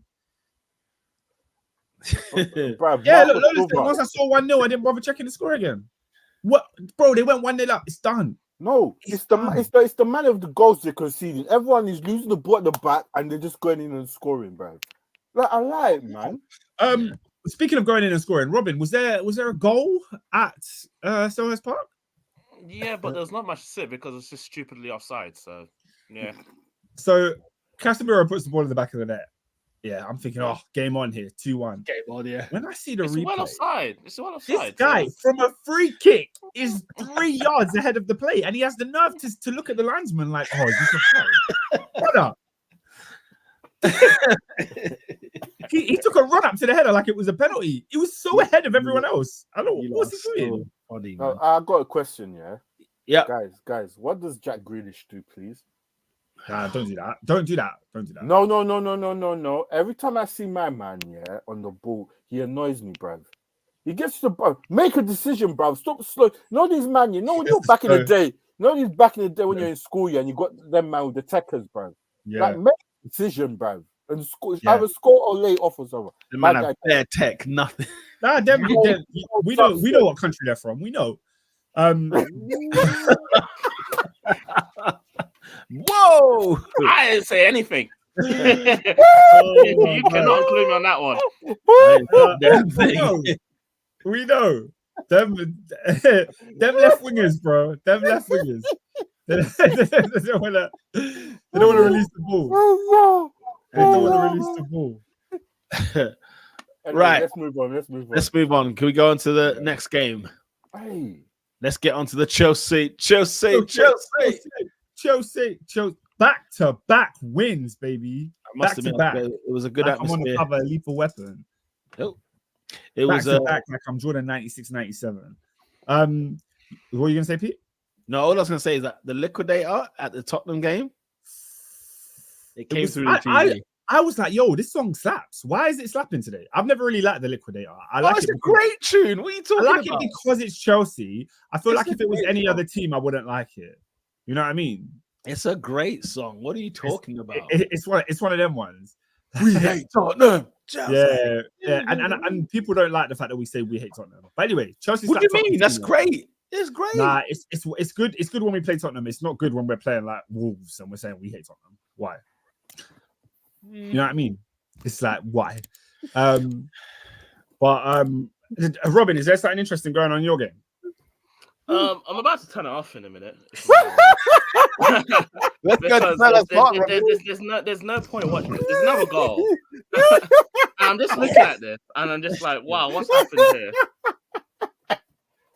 Honestly, the defending is defending garbage. Dalot getting done by Joachim Anderson, and straight across goal. Onana doesn't want to come out to a 6-yard box. It's a joke. Hey, David, who's the one that scored it? The baby. The baby. Honestly, oh, mate. Yeah. What are you complaining about, Ten Hag? Like what? honestly, unreal.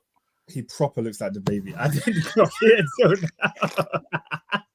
You know what? It's not me. He just looks like one of those a teenager because the haircut is what's throwing me off. Yeah. He looks like his mum still tells him what haircut to get. Yeah. He hasn't got to an age where he can say, I want a fade, I want this, I want that. Or tells him when it's time to get a trim. I tell Dallo to pack it in, mate. Tell him to pack it in. All right, let's. I gave him a red card last season, so there's nothing new.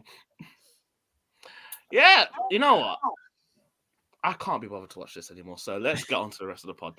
Let's go back to the Chelsea. Chelsea Yeah. slapped up Tottenham. And let's be real, Tottenham was so bad. I was like literally shocked at how bad they were. When I saw the two teams line up, I was like, Tottenham might have something for us. You know, Kulusevski, Son, Richarlison.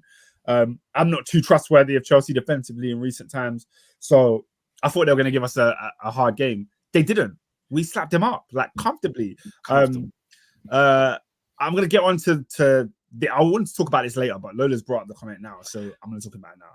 Chelsea scoring all these goals, someone is missing from the midfield. Robin, I know you're ready for the watch on a certain £100 million midfielder, Enzo Fernandes, and it seems like as he's to come out of the squad, Chelsea begin to start playing better. But I don't think it's the Enzo thing. I think it's simply the fact that with Enzo out of the squad, or with one of the three midfielders, Enzo, Gallagher, Caicedo, if one of those is not playing, what Poch tends to do is he puts Palmer in the 10, and then you have Madueke, Mudryk, or Sterling, and then Jackson up top. You've got more attackers on the field, right? There's plenty of games this season where we played with Palmer as a right winger, and the person in the 10 was Gallagher. And you're just like, you've got Enzo and Caicedo there, who are there to like control the midfield and play the balls. But when Gallagher's the 10, the guy can't create. The guy's decision making is really, really poor. I mean, what we see from him is that in the box, he's a good threat because he can shoot and score. But his first goal came this year. We played Palace a couple of weeks ago, and that was his first goal of the season. He wasn't scoring at the beginning of the season. So I think the threat that we had in the final third was really, really poor. Now, when you see Chelsea play, because of that front four that I said, against Villa, we were very, very threatening, scored twice and should have scored more. You saw what happened against Tottenham. We slapped them. You saw what happened against West Ham, scoring 5. We flood the box with so many different players at once. And I think you can't, it's harder to defend when there's just more players going forward. And therefore, you have to change the way that you're playing when you come against us. So defensively, it helps us because you're always cautious that we're going to break on you with Mudryk and Madueke. And then in the middle of the park, we've got the solidity because man like Cucurella, Cucurella is really the reason for Chelsea's turn in form. And I think before Chelsea played Arsenal, we were like unbeaten in 8. But I still wasn't optimistic because I didn't see us playing very well. I saw us getting points, not losing games. But, you know, we drew 2-2 with Burnley, 2-2 with Sheffield United. Ridiculous games that we should have won. So even though we were unbeaten, I was not fooled by Pochettino's quote-unquote good form. I wasn't fooled by it because I watched the games and I just said, Chelsea are not good. We're just getting results. Look at that bingo game that we had against Manchester United where it was just end-to-end stuff. Half-time at the Aston Villa game, Pochettino made a change and he said, Cucurella is going to drop into midfield when we have possession and support Caicedo. Therefore, the front four can go and be the front four and actually attack with freedom because they've got that springboard to leech off of. And then when we lose the ball, Cucurella drops back into his left-back position and just defends properly.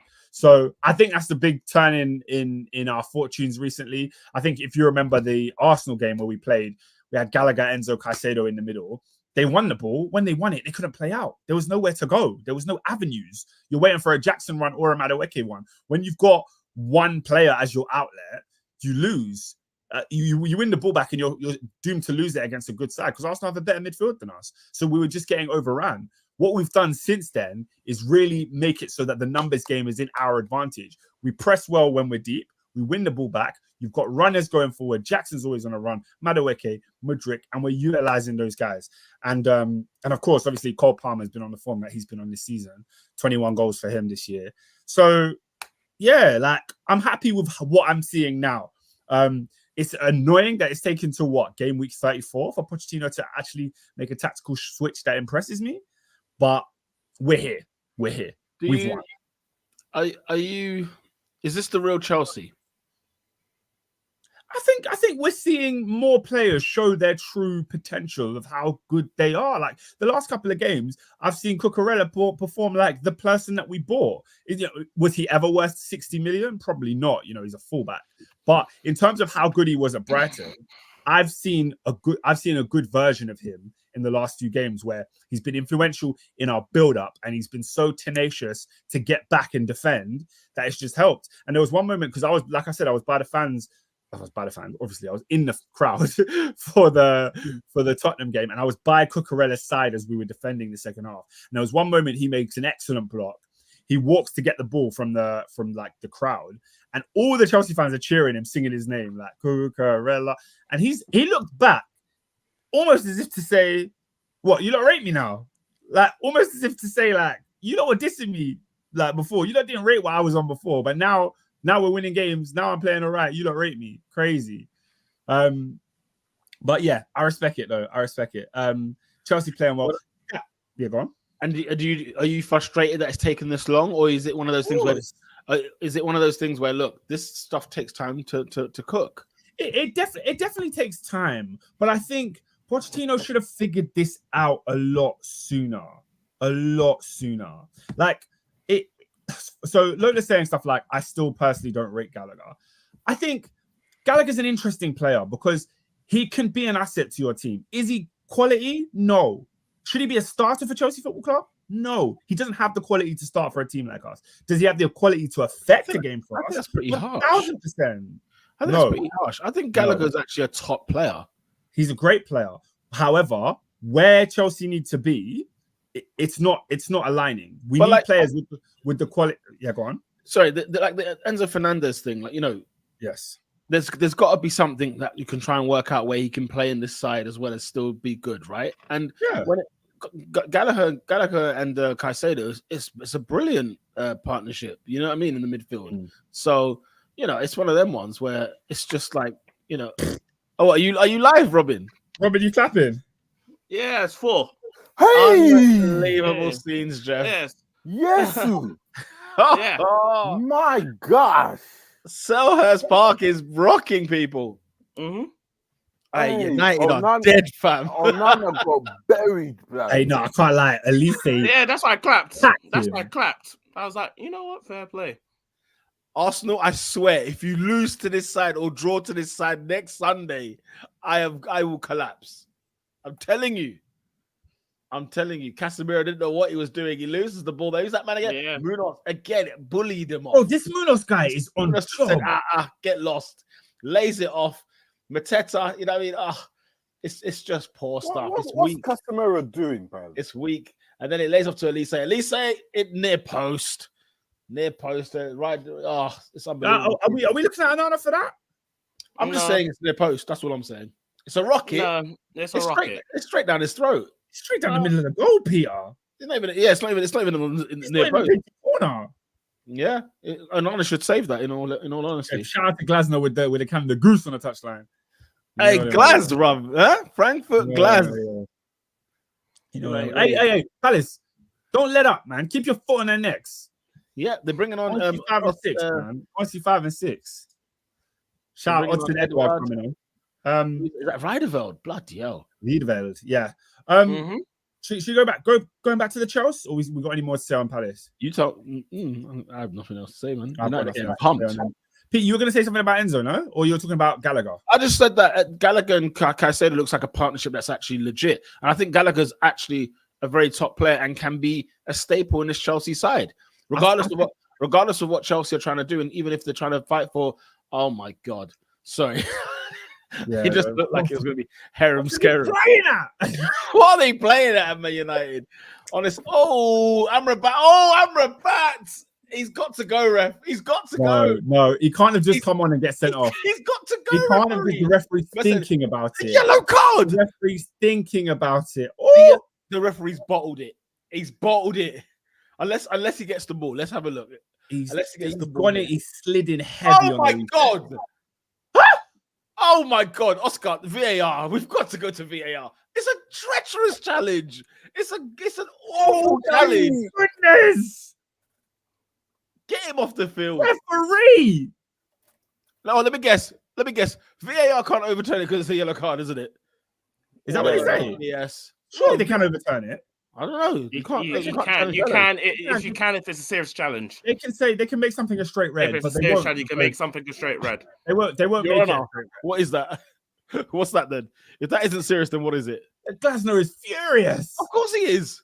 His I like this guy. Then he got out net with a goose. Oh, I love this guy. Yeah, He can't believe if it. I'm very honest, I do not know how he's not been sent off here.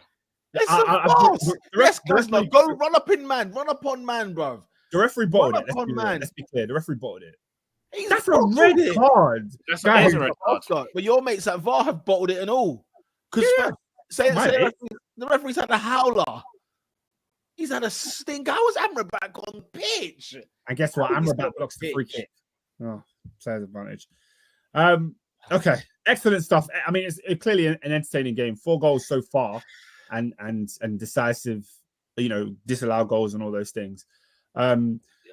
Going back to the football, going back to the Chelsea. Lola says Gallagher feels to me like someone I'd like in the team. He's not a starter in a top midfield. Yeah, I agree with that. I agree. I keep if Chelsea, 2 players, if Chelsea offered Chalobah and Gallagher new contracts, I would be very, very okay with that. I'd celebrate Chalobah's one. I'd be okay with Gallagher's one because I think he does add something to this team. He's got drive, he's got the passion, he's got the opportunity to come up with a goal like he did on the weekend. He's got the wherewithal to just keep things calm. Like my problem with him is decision making is it's dreadful. It's dreadful. Gallagher in the final third. Oh, yuck. All right. But good player. Loves the Chelsea. Got a ban out on the weekend. So shout out to him. Great. Not on the weekend, even at Spurs. When it come out at Spurs, I was that's what I meant. It was Spurs, not the weekend. Yeah. I was like, oh my God, this is how the Chelsea fans at least feel about him. That's good. I really like Gallagher. I think he's a top player. That's a Connor 10-year deal. Do you know he's Pete? He's Chelsea. Do you know what I mean? Not like that mate, that guy that was wearing number 7 for Man United that pretended to be a Chelsea fan, but he's actually a Portsmouth fan. That's scum. But anyway, to be fair, yeah, he's a Portsmouth fan, not a Chelsea fan. Tahar said Cuckoo has really shown himself in a Chelsea shirt. This is what we paid for. I'd agree. I mean, it's only been like 3 games, but I definitely agree. Let's give it a minute. But you see the resurgence, which is good at least. Tahar said, if we get Europa, are you giving Poch the start of 24-25? You know what? You don't know I've been Poch out, but I can't really see a manager who comes in and elevates us. I feel like the players definitely like Poch. It seems like they speak up for him a lot. They always back him. Because he's covering their backsides. That's why he spent all year covering them. Yeah, of course they're going to speak highly for him. I feel sorry for that man. He's had a horrible job to deal with. You feel like with previous managers that have been at Chelsea or managers that are at other clubs, like Ten Hag, for example, it's clear there's some Manchester United players that don't rate or like him. Maybe so, yeah. Whereas, but he's giving them careers, so they should be grateful, if anything. He's actually covering them again. That says United are more washed than Oscar's hoodie. Hey, this hoodie's elite, bro. This hoodie is actually elite. This is the most comfortable hoodie I've ever owned. It's 10 out of 10. Why has he sent for your hoodie? That's a bit. I don't know, man. I don't know. I think because it's oversized, it looks a bit baggy on me, but it's heavyweight. That's why I like the heavyweight hoodies. Anyway, continue. Anything else on this Chelsea game? Why has Nat said 5-0 when it's not 5-0? What's wrong with my man? Don't do that. Don't do that, Nat. Don't do that. He might have the Sky Sports channel though. Like, you know what I mean? It's not. Balotelli's at Selhurst Park right now. Shout out to Balotelli. Balotelli. Tuning into the Top 4 podcast at the game. That's legendary stuff. It's A1 business, that is. I've done it after a game. I've never done it at the game. Hey, Ballo, tell us, is it 5? Hey, no need to rinse that data, though, because I know the Wi-Fi is not good, bro. Bro, use the data, man. At Palace. Use the data. It's Top 4 podcast. It's worth the data. I can't lie. If you're not on unlimited data, what are you doing? Yeah, no, that's the real. That's the real I'm gonna be honest. When you're getting some sort of contract or whatever you do, SIM only, whatever. Unlimited data needs to be standard now. It's 2024. Let me stand up for the non-unlimited data people, because I used to have unlimited data, right, for time. And when I saw what man's usage was on average, I was never going over 30 gig. Right? You know what I'm saying, bro? And then, so I thought, let me reduce that. Let's bring it down to 30, but I saved like 15 quid a month. Let me see. Let me log into EE right now. See what he does here. I'm logging into my EE app just to see where we are for the month. On a real, like, if I go into my O2, bear in mind, I stream on Sky Go, not Sky Go, Now TV. I'll stream on YouTube's. You know what I mean? I'm all over the gaff, podcast a lot. Okay. So my data resets on the 11th, right? So from the 11th of April till now, do you want to guess how much gig I've used? 11th of April till now. Jesus. How much do you have? My total is 125 gig. 125. So I'm gonna say you've used about 20. Okay. I've used 96.7 gig. Yay! What are you doing? Yay! What are you doing, bro? What are you doing? What are you No. doing? I'm just out here. You're just out here. I'm just out here. Oscar is the internet. You're I'm just out here. I'm on Wi-Fi now, so it's not like I use Wi-Fi. I don't use internet when I'm home. You're having a bubble, mate. Oscar having my way. is on them like You're I on don't even know budge, what to blood. call it, blood. I don't. That's normal, guys. What are you downloading? It's 5G. I don't even download things. That's what's crazy. I Oscar, download podcasts. what are from you Wi-Fi. downloading? I download podcasts from Wi-Fi. That's about it. Oscar's out here like on a. Oh, that's crazy, I was Oscar. On average, I'm using 50. 97 is a lot. 50. Yeah, come on, man. No, 97 on average, first of all, on average, Robin, 50 is a lot, man. That's your average. Oh, yeah. Do you know what? Nat says your iCloud storage must be mad. I think that's what it is. Because when I'm on iCloud storage, so whenever I take pictures and that, it uploads to iCloud. Maybe that's why. Maybe it's doing it on data. Oh. Because obviously, when my phone got stolen, I didn't have it on iCloud. I lost all my photos. So I'm not making that mistake again. Flip it now.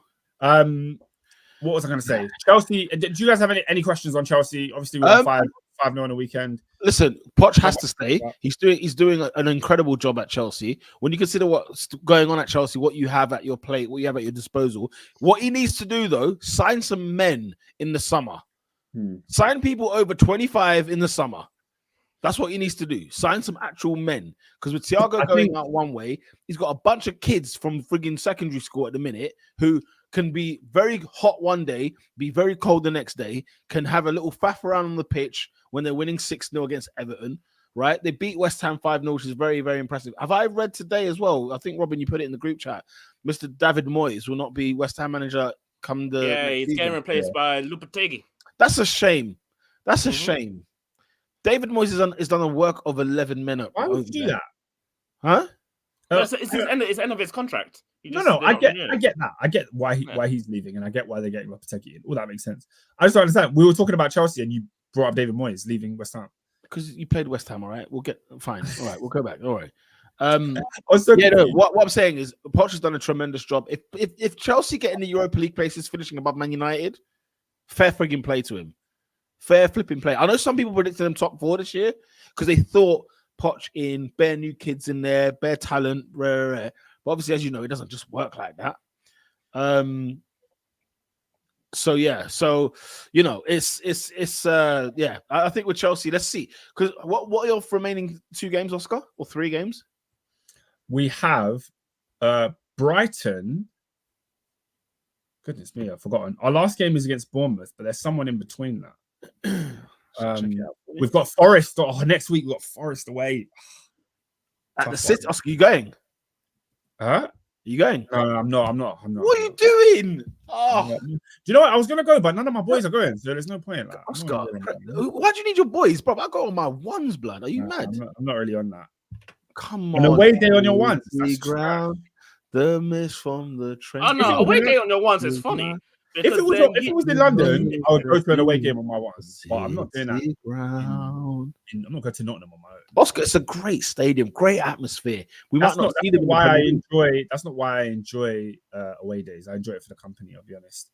You see, the company can come, you know, you'll meet people there like it's nothing. Like, I will, but that's weird. You meet people when you're with friends. On a real, I can relate to this. When the 5G is in motion, guys, gigs are just disappearing off my. That's what I'm saying. I'm a 5G bandit. Like 5G is coming and going, disappearing out of this mother. Lola says Chelsea should replace one Brazilian with another. Marquinhos from PSG. Hell no. I personally, I've just never rated Marquinhos as a center back. I've never ever seen it. I've never seen it. I've looked at this guy and I said, this guy should be playing in DM. He's obviously great with the ball at his feet. He can pick passes. He's got the intelligence of the game. But in terms of actual defending, I've never looked at Marquinhos and been like, I don't want my striker going up against him. Never. I haven't. And it's a typical Man United signing that, because I think you were linked with him a few years back, weren't you? And I was like, we're linked with everyone, so you are. So yeah. But it was the Premier League, Lola. In the Prem.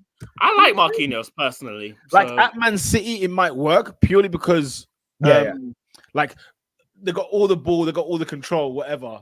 But man, I don't know, man. He doesn't fill me with confidence at all. He's a talented player. Chelsea, I think what we need is a settled back four. The thing is, Badiashile's getting back to his form. Hopefully, Colwell will be fit next season.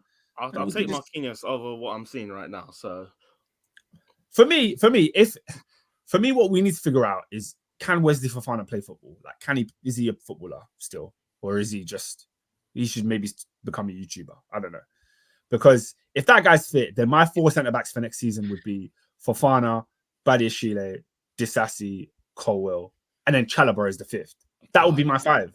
I can't even lie, Oscar. Those defenders you've just reeled off, it's not feeling me. I understand that. I understand you don't believe in Badiashile. I think he's an excellent talent. You need to sign up you need to learn under someone, man. You need a world-class centre half there in the summer. You need a world-class midfielder and a world-class striker. Who's the world-class centre half that you go and get? I think I'd agree with you on the striker. I think the positions that Chelsea need to strengthen in the summer is striker, goalkeeper, left winger. I can definitely hear centre back. I'm not against centre back. Left wing. I'm not against left back. See, left wing, I shift Jackson to the left and give yourself a new centre forward. Jackson on the left. Jackson's dangerous, Oscar. I think you're doing too much. But no, Jackson's he's a good player. I'm done with trying to rub him out because I realized people think I hate the guy when I don't hate him. But when it comes to left wing, do you know what I love about Chelsea right now? My wingers are winging. Yeah, Mudryk, although Mudryk's crap, and he's really poor. He's a winger. He's a winger. Do you know what I mean? He's a winger. You know what, Oscar, there's a player in there. I think so too. But I remember his debut at Anfield, and I just said, "Damn it, man, We've missed out." I remember thinking that because he was electric at Anfield. Yeah. But then on the other wing, I've got Noni Madueke. I've got wingers that want to take on their fullbacks and want to do stuff. Don't give me a striker. People that do their jobs. I love it. Yeah, just if that's your role, that's your role. Like when you were a kid, the numbers 1 to 11 they meant something, right? Number 7, you're playing right. Wingers are getting coached at the game though, like proper wingers going like this. I'm watching an Elise Blasic right now. The thing is, coach. Well, that's the thing. Wingers is a bit different because for example, what would have been a winger like in 2014, and we would have all loved would have been a Jeremy Doku. But I'm not loving Jeremy Doku. Huh? I'm not loving him in 2024. Do you know what I mean? I'm not loving that type of winger. You're not loving him because he's not 100% effective. When that type of winger is effective, when you're playing on the form that Elise is playing on right now, that Madueke has been playing on for the last few games, bro, they're unplayable. But Elise is more like Mahrez, isn't he? Than he is like Doku, for example. Yeah, but okay. Help me out here because both of those guys are wingers to me. I'm not like. I feel like Elise and Mahrez were like your inside forward, the new winger type thing. Whereas when I think of winger, when you not say my wingers are winging, I think of people that just like hang out on the white line. And but there's two sides. So that doesn't even count for the 2 players I mentioned. So Madueke is the touchline. I'll get chalk on my boots and I'll come and try and skin the fullback. Cut inside. Mudryk wants to come like into the center of the pitch and play me. He doesn't want to go and do that. But I'm happy with that. Like I'm fine with having one winger that does one, and like Arsenal have with when you had Saka that wanted to be the playmaker, and then you had Martinelli that wanted to run in behind. Yeah. Like, to me, those are what traditional wingers do. So there's different styles of winger, yes, but they're both wingers to me. Okay, fine. They're not wingers to me. They're more inside forwards to me. That's all. And I feel like people like Salah and Sadio Mane changed the game. Mahrez, Sane, and them lot. They've changed the game. They decided they wanted to come inside and be goal scorers. Whereas wingers back in the day were people that beat a man and send the ball to the striker. That's why when you said winging or wingers are winging, it just brought me the old school, like your Damien Duffs of this world and people like that. Whereas that's what Doku is to me. And that's why with Doku and Grealish, they're 2 different players, very different players, and they play very different ways. And it just almost seems a bit weird. Anyway.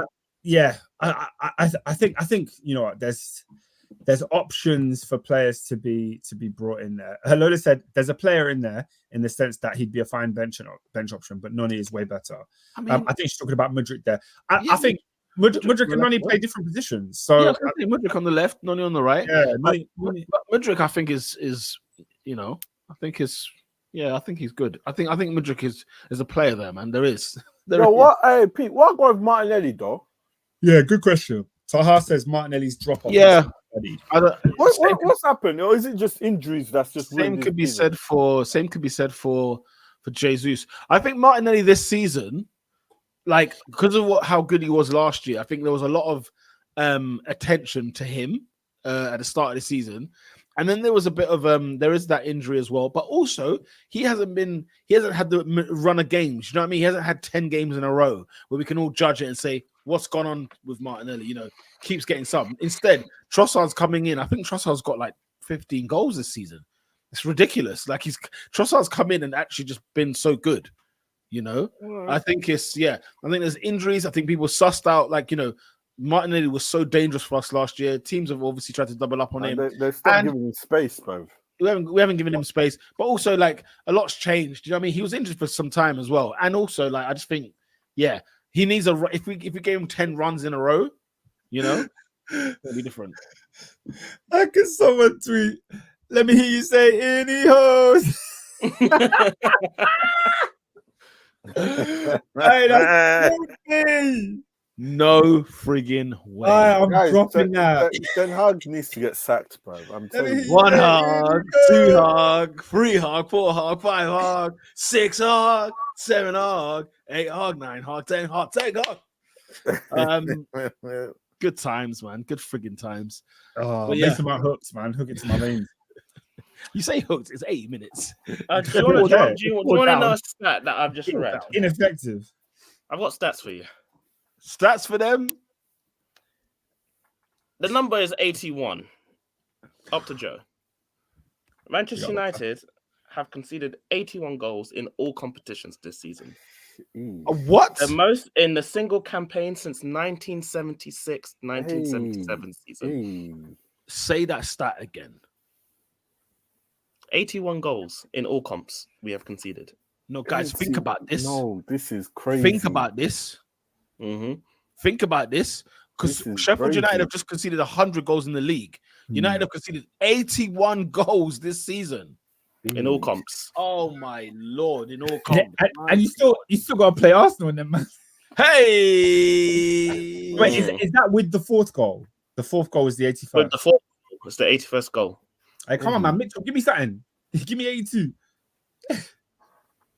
Oscar, I can't lie you, man. I can't lie you, man. 81 goals. Are you Burnley? Nat says 81 is banter. Wait, are you not playing another team before you play Arsenal? No. Is it Arsenal next week? It's Arsenal. It's Arsenal, then it's Newcastle, then it's Brighton, and then hold on. How many goals did Newcastle score on the weekend? I don't know. They scored 4, you know. It's like it's raining goals. It's like it's raining goals. Arsenal they've been hitting teams for 5 and 6. This could be 90 by the end of the season. Now, you know what? You know how you lot said there's going to be no wins, blood, yeah? I didn't actually deep it, blood. I said to you, bro, United have 4 games. They're not winning a single one. They'll probably beat Brighton. Away. I've got another stat for you. With Bring this that. 4-0, it officially marks the lowest finishing tally lower than Moyes in the Premier League season. I told you, lot, man. Yeah. No, I can't lie, guys. This is Peter clocked this so early. Peter clocked this 10 hard fraud. Give it to me. So early, and we all looked at him like, nah. Let's see what he's about. Let's see what he's got. Peter said this guy is a fraud.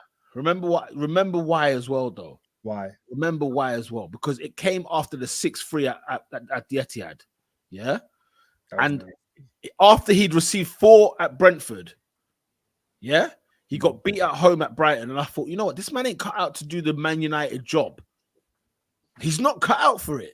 And you know what's so funny? It's not his fault. You understand what I mean? Like, if you're not cut out for this job, it's not even your fault anymore. You know them ways. And then he got 7 at Liverpool, and you lot thought I could just come on the podcast and act normal.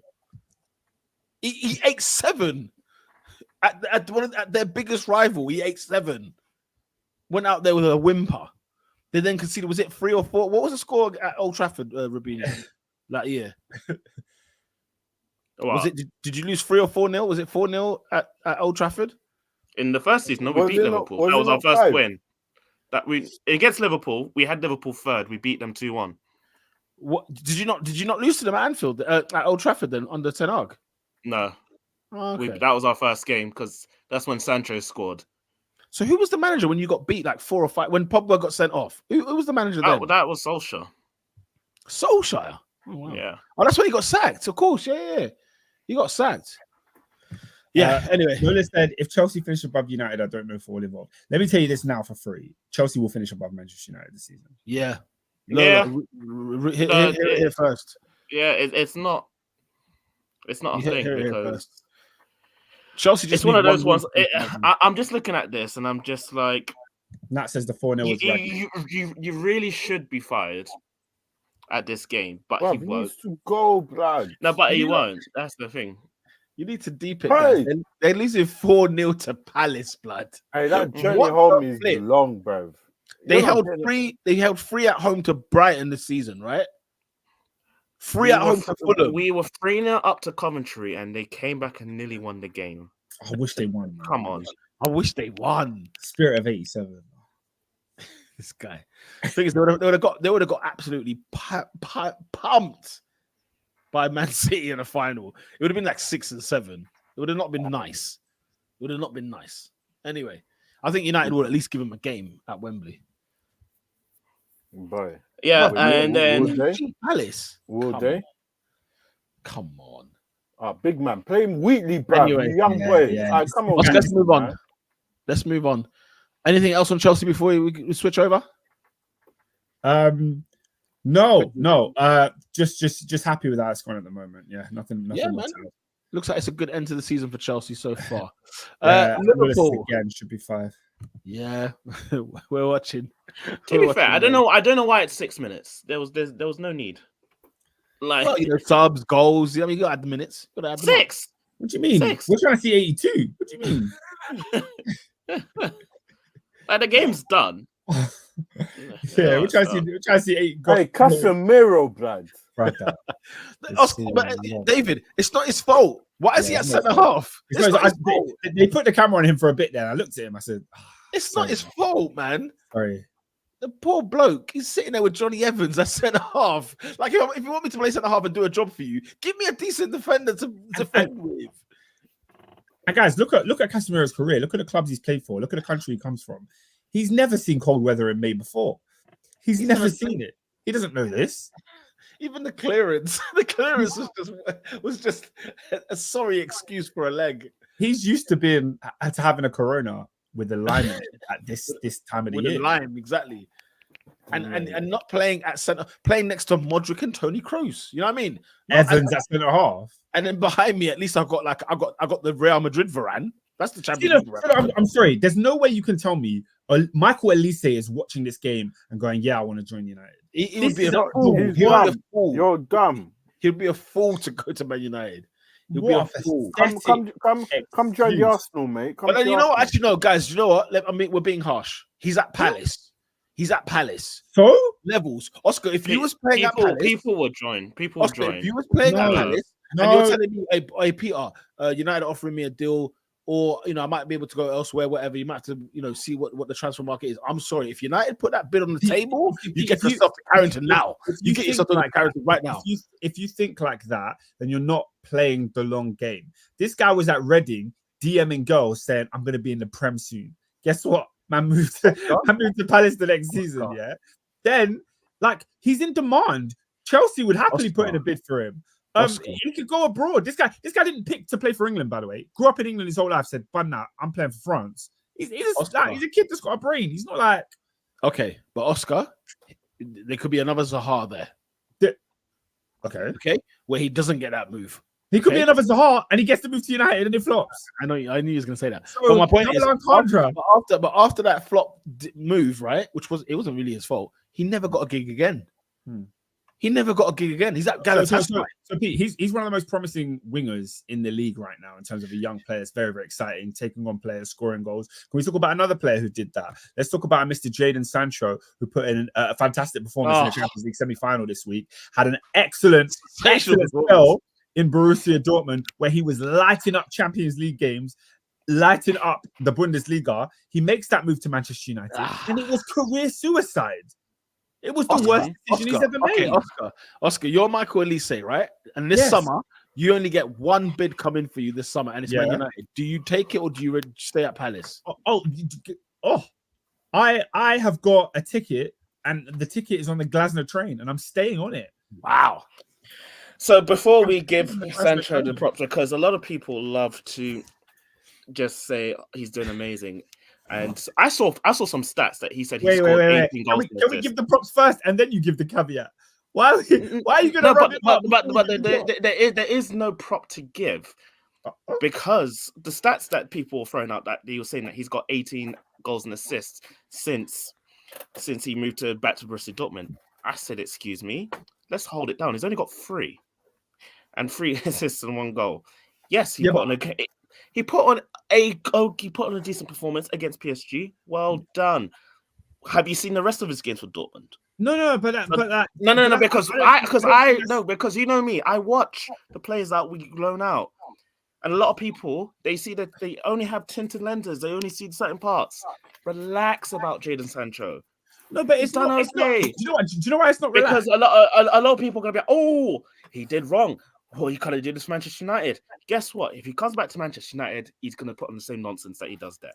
That's not my point, though. That's not the argument I'm making. No. It's not me. It's not me to you. It's more to them saying, can we talk about Sanch? What is there to talk about? There's a lot to talk about. He just put in a fantastic performance in a Champions League semi-final. Since when are we just going to push these things aside because someone hasn't had a great season?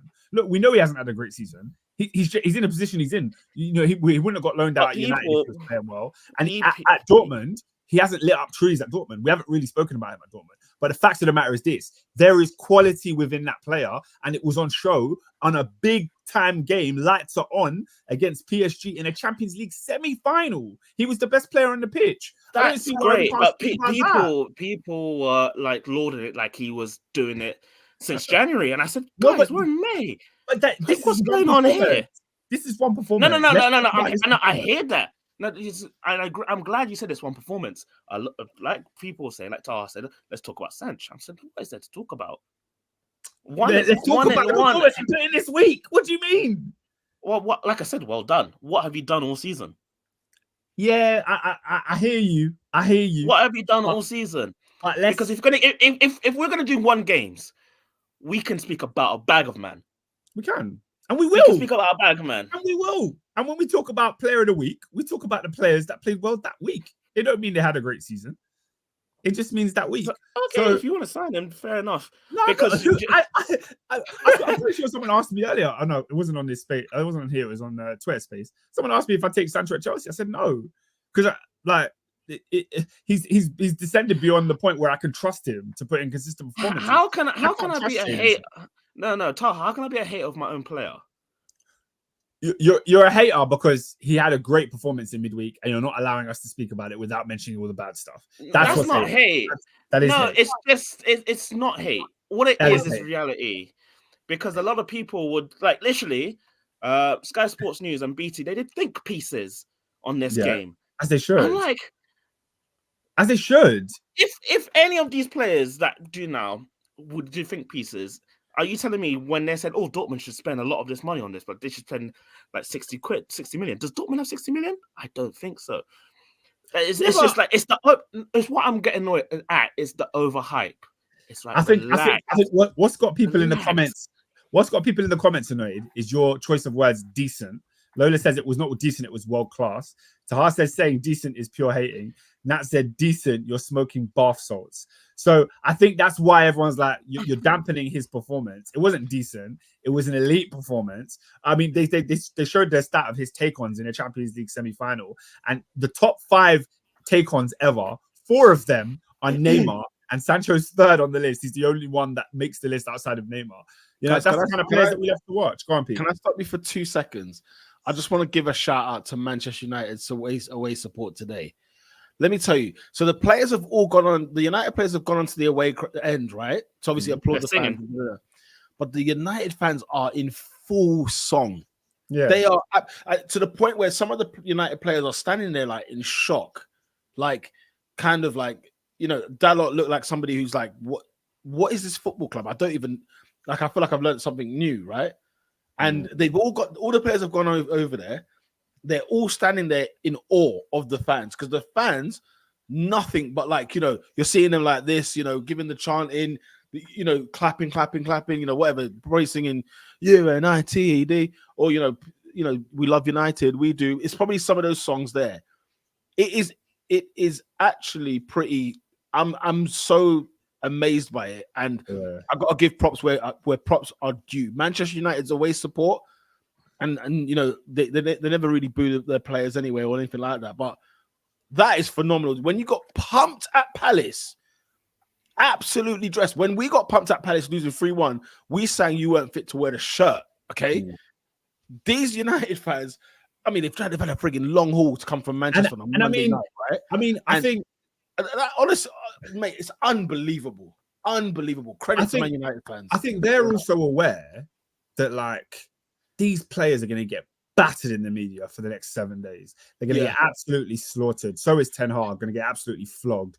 So I guess the fans are the ones that should be getting behind them and just being like, all right, man, you know, we're going to back you throughout this. Man United's goal difference is -3.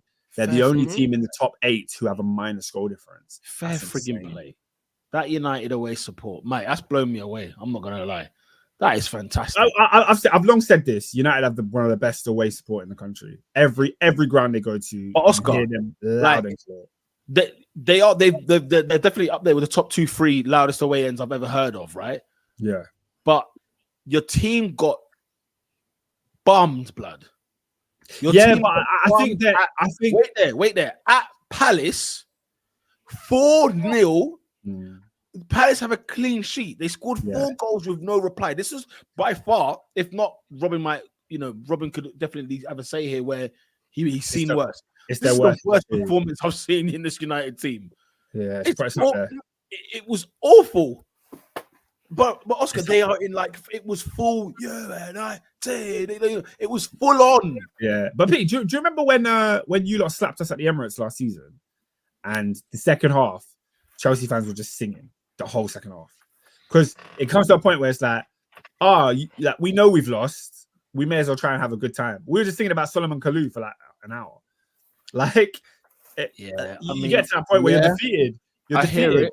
I think when it went 2-0, they're like, okay, we've lost this game. Let's just sing. Like, I hear it, but the fact that they stayed after the game, Oscar, they got pumped, man.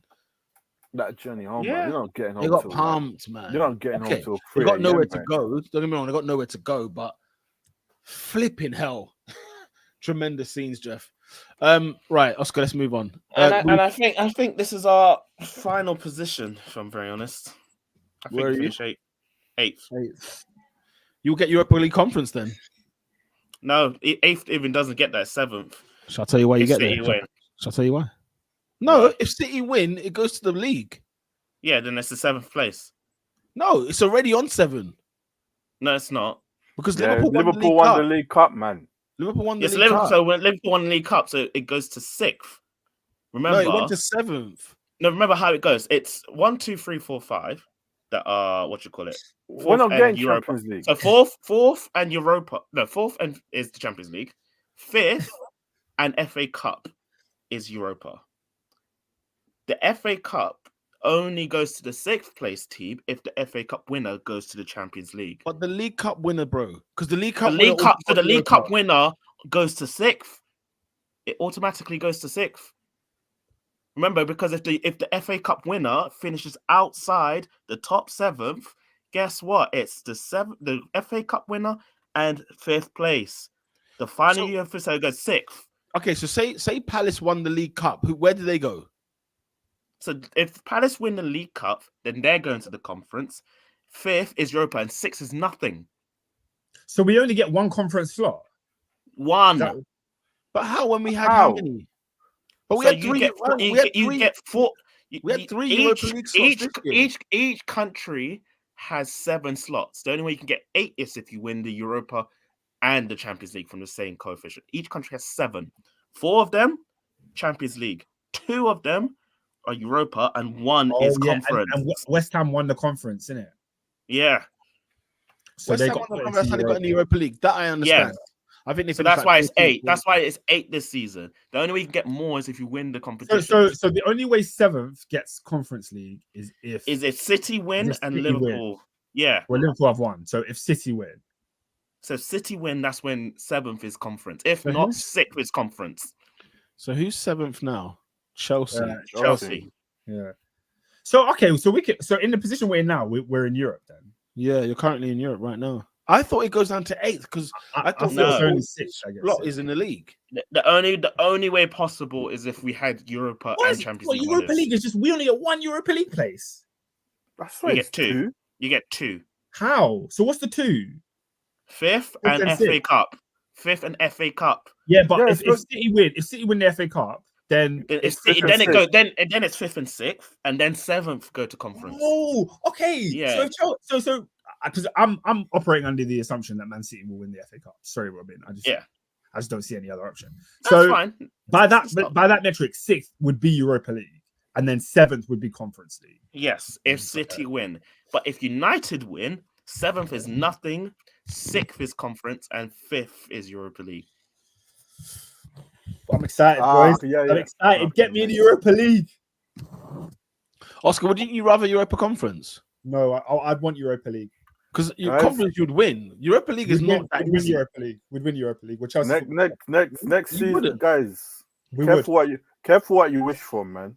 Chelsea Football Club would win the Europa League. Next season calendar. Next season's calendar. So I'm telling you.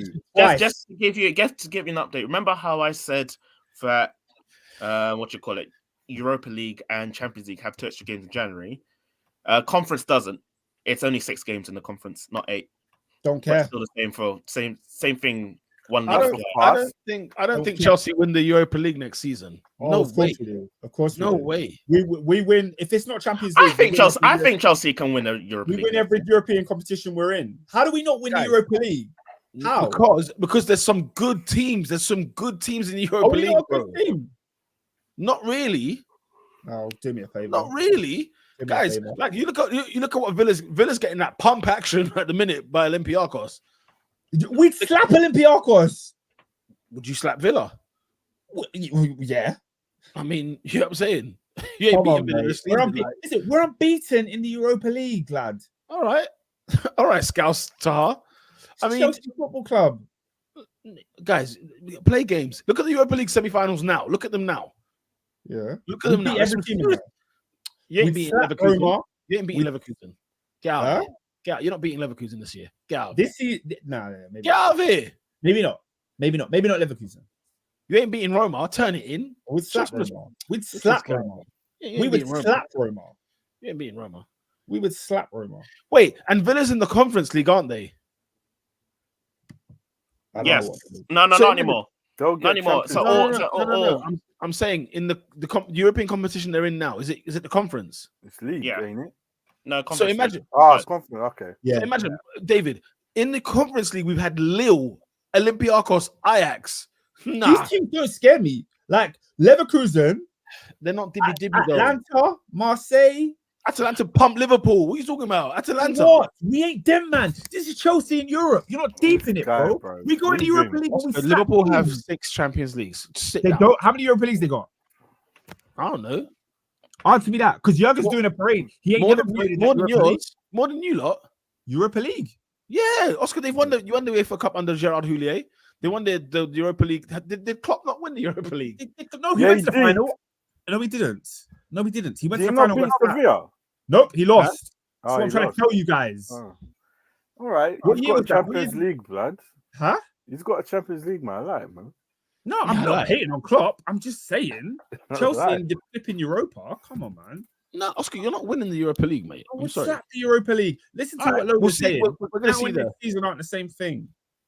Okay. What do we think Chelsea will be the second coming? Come on. Come on. Last season was our worst Premier League finish ever. We came up against Dortmund in the Champions League and slapped them up. Like, what do you want from me? Yeah, but that's not this Chelsea though. You're a new Chelsea. Last season's Chelsea was worse than this season's Chelsea. Not definitely wasn't. No, it weren't. We finished 12th in the Premier League. Are you might have finished 12th, but the players you had in that side are much better than the players that you have now. I disagree. All right, fine. We had Kai Havertz and Mason Mount. Better than what you have now. Let's keep it moving, bro. Right. Let's move. Right. I was talking Liverpool Spurs, but I mean, we're running out of time. What's that to say? Darwin Núñez is not good enough. I'll say this. Jurgen Klopp, yeah. I love the emotional scenes during the walk. You'll never walk alone anthem. You looked at they zoomed into Klopp's face. You could see the tear ducts coming, and it hit me in the feels there. I thought it was Liverpool's last game. Is it? I thought they got another one. Say again. I mean, are they not at home anymore?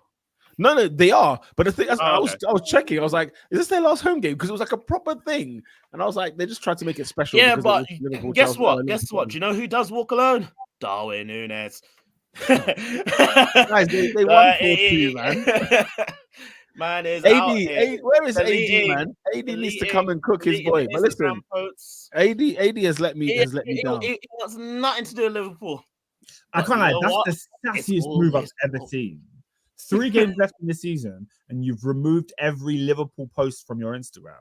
That's so sassy. Do you know how long that takes, mate?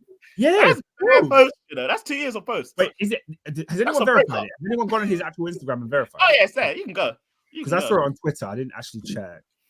What's the big deal of him deleting those things? Bruv, you do that then. Listen, you do that at the end of the season. You saying you want to leave, innit? Brother, I'm just seeing Uruguay. That's all I'm seeing. I'm actually surprised. Uruguay. This guy removed all Liverpool posts. He still kept the Benfica ones are still there. Yeah, Peter, you do that at the end of the season. That's when you say, I want to leave. I mean, I don't know, man. There's a lot of spam. Peter, what's that? I feel like a lot is being made of it. Bro, you're asking for attention, bro. You're asking for attention. Because there's a lot of stuff that happens, yeah? And it's like, okay, you know, body language of a player. Maybe a player says something in an interview that's taken out of context. Maybe people criticize the way a player's playing. When you do something on Instagram, Instagram is a public platform. You know everybody can see this. You are making a statement. Okay? I mean, his Twitter account still has Liverpool on it. Okay, but his Instagram doesn't. Okay, so what's the big deal? The big deal is that he's sending us a message. And if you want to ignore us a message. Is it though? Yes. Yeah. Peter, do you know how long it takes to do that? Peter, that's not a simple. Like he's not deleted every photo. You got to select. He's specifically selected. Listen,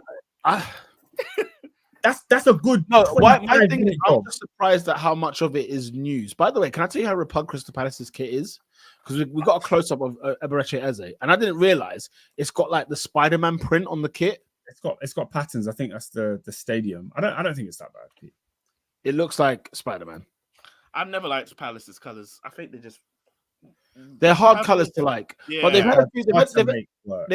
had good kits though. They have had good kits. I think last season's kit was really nice. Who's their sponsor this year? What is that? Cinch. Is that no, the kit sponsor. Is that Diodora? I can't tell. What is that? It's Repug, whoever it is. Oh, it's there, Macron. It's literally on the board. Macron. Lola said it's the Crystal Palace. Turn it in. Where is there a Crystal Palace in Crystal Palace? The Crystal Palace burnt like over 100 years ago, mate. Oh. I didn't know this. Why would I know that? Wow. So history. That's what it's about. It's about that's why the whole area is named Crystal Palace, because there used to be a glass palace that looks like crystal, but just got burnt down. Why they never remade that? I lie. It was in Crystal Palace. Oscar, to be fair, a Crystal Palace in London, it would get trashed. Let's have it. No, right. But like, you know how they got the Louvre in France? Just make like a museum and put it in a palace shaped building. And the Louvre. I don't know, man. Sadiq, sort that one out. Right. Hey. Let's move, because I watched Liverpool play. Liverpool scored 4 goals, didn't celebrate one of their goals. The only thing that's worth talking about in this game is that Spurs are trash, and it's actually Tottenham get battered everywhere they go. So cheer up, boss. The Ange. Oh, Last week I was trying to say like this brother doesn't have a plan B, and I hate managers that don't have a plan B or refuse to adapt. He said high line or die, my bro. The line is too high. It's too high. I said, man, I get twine. You know what I'm saying? Like, you get me.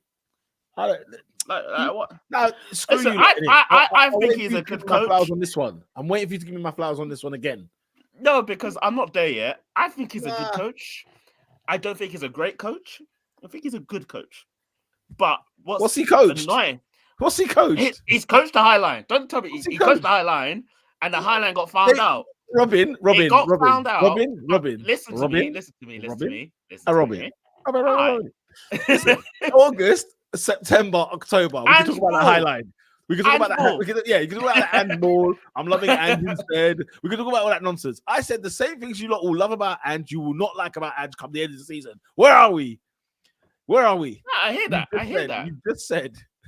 You've just said, if there's one thing I don't like about a manager, is when he doesn't have a plan B. Well, here we are. People. Because plan A was working, and then when plan A stopped working, I expect you to change. He did not change. Highline or die. Highline or die. Nah, man, them. I know this is Tottenham, isn't it? Like, this is Tottenham Hotspur. You'll always be. This is them. And another thing is like when things don't go away and you start complaining about it, I'm just like, mate, it's what you coached. Come on, mate, we've not been good enough. After the Chelsea game, he was hilarious. He was fuming at the Chelsea game. He was spitting blood. Bro, I saw him on the touchline going mad. He was like, he was saying something like, push up, pass it forward, attack. He was telling them not to do that because their players just look like they don't want no part of this, blood. They don't want no part of this, man. You know, guys, it looks like it generally looks like Villa's going to the Champions League. So unbelievable. Guys, I've just seen something that's pissed me off. Go on. Monday Night Football's got Ashley Young. Is he not supposed to be in training? No. Why has he got a crisp hairline? It doesn't make any sense. This guy was bald for 10 years. Ashley Young is a bad man. Only to just turn around and say, I was never bold. It was choice. He went to Italy and it all changed. Went to Inter, blood, collected that Serie A, boy. I said, listen, he was bold by choice this entire time. People that go bold by choice, they make me sick. Oliver Glasner, what a man! He looks like a. Let me just throw in something. I'm just gonna throw in something. But I know Milan's an international city. Yeah. Are you gonna find a barber that can cut his hair? That's probably why. Where's Dumfries go? I don't know where Dumfries go. Have you seen Dumfries' hairline? It's good. That's one thing I say about Dutch. The black players from Netherlands, all of them have good headlines. No, but they fly people in. They fly people in. Let's be real. Okay, all right. Is there anything else to talk about on this Spurs thing? Or are we moving on?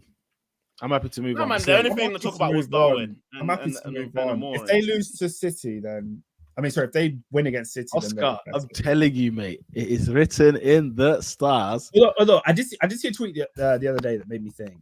A guy that I follow who's a really good tactician. I think he used to work in youth football. His name's Harry Brooks, and he spoke about Ange, and he said all of the managers that have come into the league after Pep Guardiola, but even before Pep Guardiola, they've all struggled in their first season to implement the ideas that you want. All of the successful ones. You're talking Klopp in his first season, it wasn't the best. You know, it was heavy metal football. They were conceding a lot. Arteta, we know about Arteta's first seasons. Yeah, and he was basically giving credence to the fact that what Ange is building is very, very solid at Spurs, and where he's taken them from last season to this season is still impressive, despite the drop-off in form. Sure. And that we should watch out for Ange next season, because once he gets the opportunity to say who he wants and who he doesn't want, there could be a serious manager on our hands. Do we have any belief in that? The thing is, if he gets to the Champions League this season, I would understand that totally. Oscar, what is he going to buy in the summer? What is he going to buy? He's going to be buying second-rate, B-class, Europa League talent. That's what he did this summer. You know what I'm saying? All the players he's bought this summer, B-class players.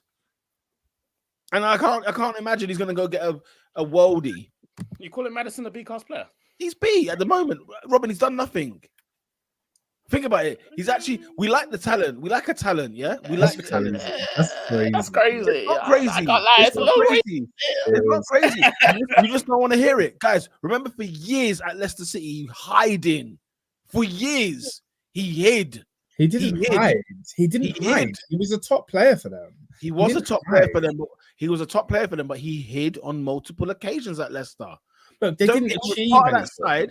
He was part of that side who flopped top four twice when they were like cruising top four. As much as I want to stick it on Brendan Rodgers and whatnot, the players have to be questioned as well. But the truth of the matter is this: Maddison's got all the talent in the world that we know we love him, but you don't know you're not going to get a season's worth out of it, and you don't know he's not done anything in the game. Therefore, he's B+. Call him Dan O'Brien. You know what I'm saying? He's B. He's a B-class player. He's not A. Let me tell you, Tottenham haven't done anything. Nat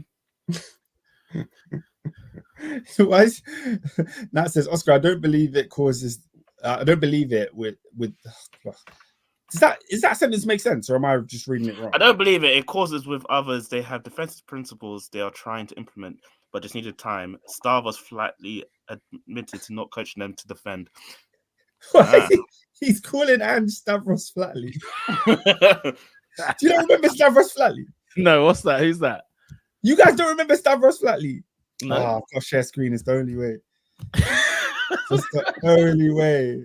But guys, this is an insane diss. Yeah, it's an insane. When you know who Stavros Flatley are, it doesn't even look like Ange. It's so stupid.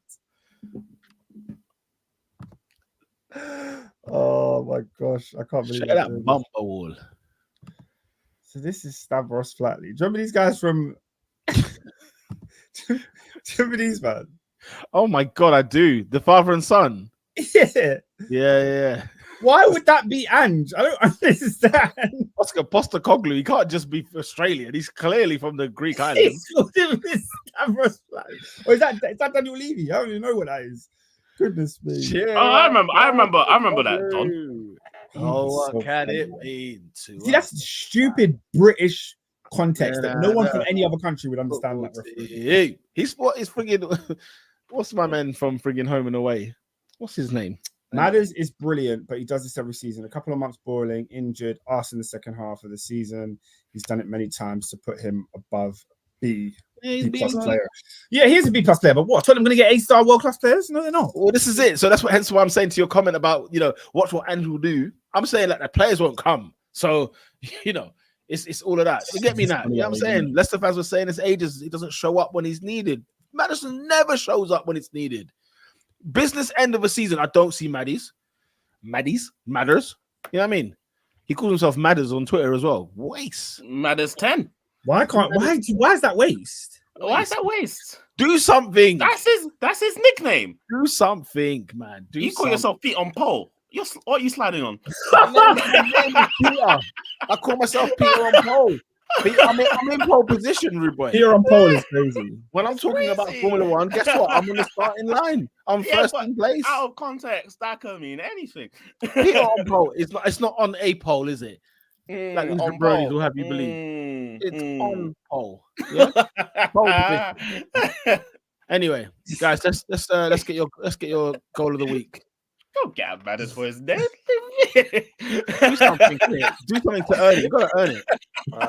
Goal of the week. Goal of the week. Haaland. The fourth. Wait, we didn't go for the fixtures, Pete. What fixtures? As in the other fixture, I'm not saying we have to. I'm just because I didn't get an opportunity to speak about my goal of the week in real time. But it's fine. Let's go goal of the week. Let's just go goal of the week, Pete. Let's just go right there. My goal of the week has to be the one and only Callum Hudson-Odoi. Did you see the finish of that first goal? I'm gonna be real, guys. I don't think I've watched any football this weekend. Oh, you're a scumbag. It's actually just dawned on me. I only watched the Liverpool game and the Arsenal game. It was good. It was very good. It was very good. He scored 2 bangers, so pick which one you want. But the first one was absolutely sensational. Cuts in on his right foot. You know what time it is. Top bins curler. Special goal. Another honourable mention is Erling Haaland's 4th goal because that. But I'm sorry, Oscar. I think that beats Callum Hudson-Odoi. Oh no, I can't even lie. That goal was outstanding. Brock Lesnar Haaland, bro, that 4th goal. Edison Edison's had a stinker. Yeah, and Wolves have scored. So it's 3-1. You're thinking, snap. You'd have been going, ooh. Phil Foden down the other end. Through ball. Man cuts on the left. Bang. He's inevitable, mate. Peter, you're Premier League champions. Just listen, Robin, just wait. I did tell you. I said the league will be won on 91 points. It will be won on 89. It will be won on 89. And your mates from your white mates from North London. When I say white mates, I meant the white kit. Your mates in the white part of North London are gonna give us a hand, mate. They're gonna do it, Robin. They're gonna do it. We're gonna do it. All right, Robin. We're gonna do it. Guys, they're gonna give us a hand, man. I'm telling you. They're gonna give us a hand. Anyway. Actually, no, Elliot's goal was slapped. Elliot's goal slapped. That's my goal of the week. That's my goal. Elliot's better than Haaland. I'm sorry. Erling Braut Haaland. I'm sorry. First of all, the pass from Foden was outstanding. Yeah, the pass alone was sick. Haaland cuts it on his left. You don't even think there's room for the shot. Also Trent's ball to, I don't know who he passed it to on the far right for that Elliot goal. Trent sends one across, brings it down over back to Elliot. Bang. We'll go Haaland. Be slapped. Okay, Erling Haaland is player of the week. Man scored 4 goals. You can't. Man scored 4 goals. Erling Braut Haaland. Honorable give it Callum. Honorable mention. 4. Give it Callum. 4. 4. Honorable mention will be to Declan Rice, goal and assist. Shut up, honorable mention. Honorable mention, goal and assist, man of the match. Not even Madueke, goal and assist. Now what? Declan Rice, we got him off price. Oscar, when you're singing that you got him off price for a player you paid 105 million quid for, yeah, let's have it right. Not that we felt like 100 million is too much, which it is. We're singing that we got him off price. That's a player who turns up to your club and is just stone cold since. Yeah, a player and a half you lot didn't even want. I don't want to hear this from you. I'll tell you. Lolis says, I didn't watch the football that wasn't live. I was at brunch. You know that brunch. She was leaning. First of all, leaning up that brunch. Gagging out the restaurant. Guys, Lola's going on dates. Last week it was something else. Remember last week? Where was she last week? Wait, you lot are so inner. Why is it? Why she goes out? We're not Oscar. We're not. You can't have a girls' brunch. You can't have a girls' brunch. Listen, if you reveal the information that you're doing this, we can comment on it. What are you talking about? You're inferring more. You're inferring more.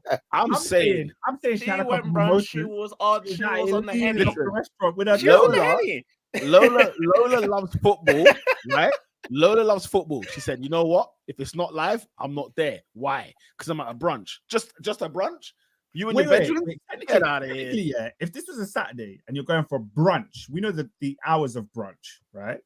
Technically, she missed the Arsenal game for this brunch. Is that true? Did you miss the Arsenal game? Because the Arsenal game falls within brunch time, surely. It does. Like the brunch overlaps into the 12:30 kickoff. That's what I think. Brunch is a 10:30, 11. Pushing that is even 10:30. That's a stretch, blood. What 11? You went 5 11. p.m. You went 5 p.m. No brunch at 10. Margarita's at 11. Let's go. Okay, yeah, girls get a loose. Guys, Sangria. no cap, yeah. Sangria. No cap. Me and Benita today, right after the gym, yeah, we went to friggin' Weatherspoons for a little quick breakfast, right? Just a quick one. Man, them with pints left, like it's 10:30. Pints on deck. There's pints everywhere. I was like, man. I was like, nah, I can't do this shift. There's no way. No way. Anyway, Lola said, "What's your personal business with who I'm with?" Oh, yeah, Pete.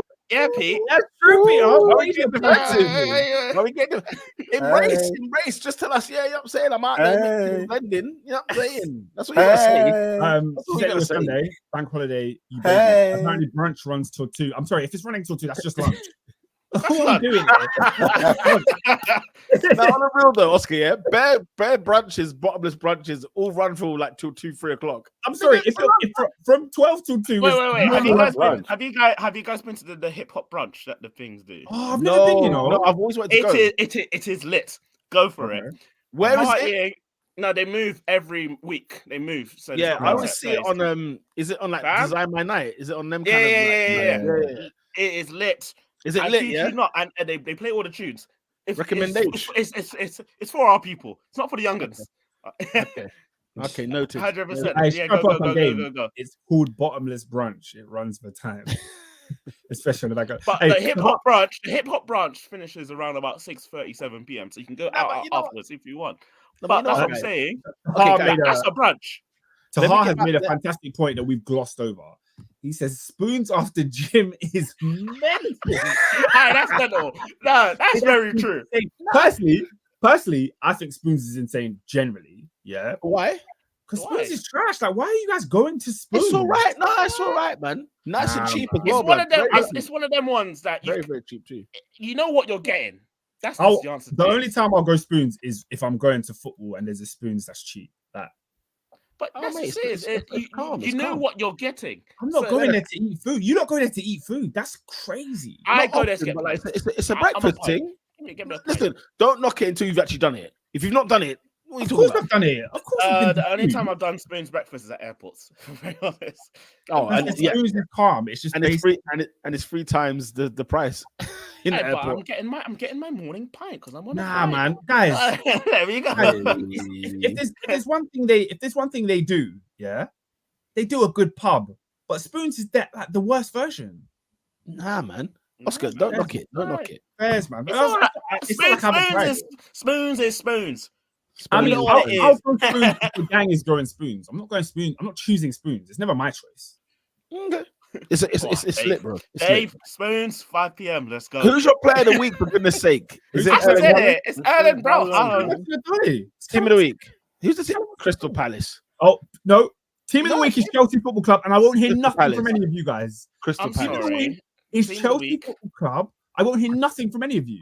Team of the week is the team that went back-to-back promotions. Ipswich Town. I'm so sorry. I'm so sorry. It's top 4 podcast. This ain't the top 4 leagues. They made it to the Prem. Robin, they made it to the Prem. Well done. You made it to the Prem. Whoop-de friggin' do. The point is, Chelsea slapped the Spurs in midweek, and then we slapped 2 London derbies back-to-back.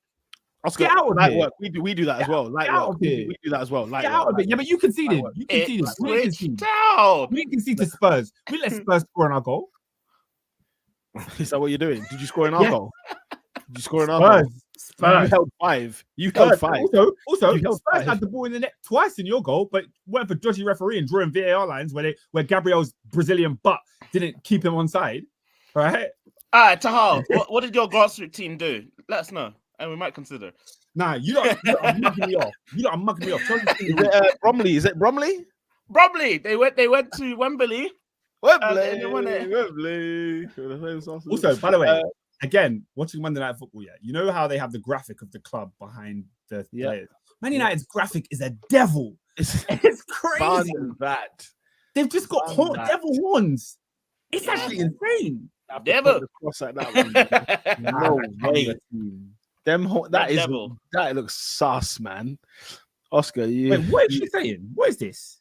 You mad? Oh, Oscar, you mad? Gabia Nash. What? What's Gabia? Apparently his nash ain't big. Gabby. Typo. Gabby's nash ain't big. What I'm saying is, First of all, his butt that's just something else. His butt was keeping Van de Ven onside, and they didn't want to call that. They didn't want to. Oh, yeah, no, for me, Ipswich Town. Ipswich Town, definitely. David, I Ipswich agree. Town. All right, then. I second that. Ipswich Town is the team of the week, guys. Who's not your guy this week? No, wait. Are you not taking a piss? No, you're not being serious. Come on. Back to back promotion. Back to back. So when Leicester got promoted, you didn't give them team of the week? No, because Ipswich have come from the League One and come straight to the Prem. So they're team of the year then. What are you talking about team of the week? We're not doing team of the year though, are Chelsea's not team of the week. Everyone needs to run back their votes. Stop the count. Recount the votes. Chelsea Football Club are team of the week. Do you know what I love about this podcast? It's a democracy. It's a democracy. Championship clubs are not team of the week. Oscar, I've chosen Ipswich Town. Robbie's chosen Ipswich Town. Did you vote this week, Oscar, by the way? Did you vote in the polls this week? Yes, I did. I mailed my vote. Oh, hello. Who did you vote for? I voted for the Labour person. The Labour person? He doesn't even know who he is. Wow. What? You don't you don't want to name him. Like, Oscar I said, I can't be conservative. I just can't. Who's Susan, whatever? I'm trying to find out what her Susan's fighting. Susan, that's good. That's a conservative, Donny. That's conservative, Brad. What, you're conservative? You're conservative? Yeah, you. Oscar's like, you can't name Sadiq. No. You voted Susan Hall, mate. She's conservative, Brad. I'm confusing the votes. Oh my god, Bruv, there's only one Labour, Brad. Sadiq. I said I didn't vote Khan. I said I'm straight. He voted Britain He first. he voted Count Benface. That's what he did. He voted Britain first, mate. Britain first. Man said, yeah, Britain first, no immigration, blood. I was like, yo. Yeah. I'm not a Tory. I just want to say, guys, I'm not a Tory. On this podcast, I am the least Tory out of everyone. Oh, Oscar's a Tory. I'm the most leftist out of all of us on the podcast. You're turning. You're the most left. Adrian's probably the most leftist. Then me. Huh? Well, because he's Scouse, he's the most left. No. Just I'm talking about general political ideology. Yeah. Then I'd say Ernest is quite central. David, I'm not sure about David. Peter and Robin, you men are Tories, full of through and through. You men are right wing. I have never voted Tory in my life. But what I'm saying is your political ideologies are right wing. They are. They are. I'm not talking about who you vote for. I don't know who you vote for. I'm Did talking you about vote Brexit? No. Let's keep a buck. Yeah. You're Brexit, aren't you? No, Peter, that's me. Give it a buck. Because I was anti-Brexit from the beginning, and when everyone got duped by 350 mil for our NHS, I called you all idiots. Oh, dear. I was anti-Brexit from day one. Peter, you can vouch for me here. I mean, I didn't see your vote, but okay. The man that loves Europe more than anything. You're calling me a Tory. I am all over there. Robin is on that Euro coin, blood. Yeah, don't try that. No. I'm not saying, Robin, I'm not saying you voted Brexit. I'm not saying you voted Brexit. But Tory. You're right. Your views are right wing. Your views are right wing. Why are we acting like they're not? I can't stand these men. Oscar, let's not get Robin in trouble. Let's pump the brakes. Okay, let's get you in trouble. You're the most right-wing person on this podcast. Let's stop the frigging press. This is not it's not a top 4 political podcast, okay? So why did you make it that? Huh? Nobody did. Nobody did. You told us you voted conservative, basically. That's why it came up. You said it. The way I set this up, guys. This is actually my fault. The way I just David, rate it in, man. Rate it friggin' in. I'm sorry. And just ran away. I will not ever be associated with any right-wing political party because that's just not me. Hey, I thought it for the black woman, bro. The independent one, bro. Peter, you're more right-wing than me. Let's not lie. I'm not too sure. Why do we do this now? This guy, we'll make this political. I blame you. I'll blame you. I'll bring it. For me, I'm not one side forever. Like I change sides depending on the terms, for sure. Anyway, Guys, Listen, who's not that guy this week? Can I nominate myself, yeah, for not changing my FPL team and putting Haaland in? What's he done? I've given up on FPL. I forgot to put in Haaland in it, yeah. And speaking on politics, yeah, God. a gentleman brought in a law saying you need to have ID to vote. Oh, stinker! This was a huge stinker. And this stupid idiot thought, let me bring in a picture on the newspaper and show my ID, blood. Boris Johnson, you're not that guy, blood. Sort it out, blood. That's a stink. That's a stink. Who else was there? Can we say Drake? Is Drake not that guy? Is Drake gonna get it for this week? Nah, he swung in the fight. He got in the fight. We can give it. Hey, can I give it to Arena? The last song was a bit, and then everyone's taking the piss out of him. As in what you're talking about? He's taking the piss out of multiple languages. Let's be real. I mean, are you? Here's a question: are you not that guy for Lola's putting it because he loves minors? BBL Drizzy is funny. I think BBL Drizzy is the worst thing that's come from this whole. That's gonna stick. That's gonna stick because it's the most childish insult, but it's like so funny at the same time. But then a minor loving Drizzy. He mentioned Millie Bolly Brown, so we don't know where that came from. What is she, 13? I mean, we know where that came from. He's been. It's been a rumor. Was it mentioned in the beef? That's the question. Yeah, but that's what Kendrick is drawing from. Nah, do you know what? No one. Do you know who's not that guy for this clash though? Man, like Kanye West tries to get a feature on every week. Man. Get the hell out of here! Nobody gave a damn. No one cares. Yeah, I'm Ross. Hold on. Hold on. Let me finish mine. Then you lot can fly, bro. Can I give it to a well-known supermarket group here? Mm-hmm. They paid 100 million for licensing to have their name on this venue, in it. Not like Emirates paid. Oh, and Peter, this venue has cancelled. Biggest venue in London, in England, UK, indoor venue for concerts and blah blah blah. 23,000. A Boogie with the Hoodie had to cancel his show. Peter K had to cancel his show. Peter K cancelled both his shows. Who's the other one? Take that have moved their shows to the AO Arena. Co-op Arena. First of all, calling an arena Co-op Live is hilarious. Co-op Live. You are donkeys, and you know how much they paid? 100 million. Explain. I'm missing something. So Co-op Arena is the new arena that's next to the Etihad Stadium. It's not Co-op Arena, it's Co-op Live. Co-op Live. Whatever. Okay. They built the UK's biggest indoor arena. So it goes past 20,000 people around that. So big indoor arena. Yeah. Before shows coming, they're having air ventilations fall off from the ceiling, landing in the middle of stuff, light issues, all that stuff, to the point where David has listed of people that have had to cancel their shows last minute, and and people are fuming. It's a stinker. Wow, that's a stink. In terms of Co-op Live, fun facts: the Co-op is founded in Manchester. That's why the Co-op is everywhere. More than Tesco, you'll find a Co-op in Manchester. Is it? Yeah, you will. Why is their prices so high for such a labor? I don't know. For such a working man. I think it's the only high-end price shop that you do. But yeah, look at the size of this thing. Yeah, it's massive, and it's right next to the Etihad.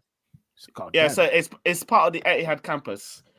So I knew. Do you know what's so funny, guys? Fun fact: I actually saw the drawings of this planning for this supermarket like about 4 or 5 years ago. And that said supermarket, so arena.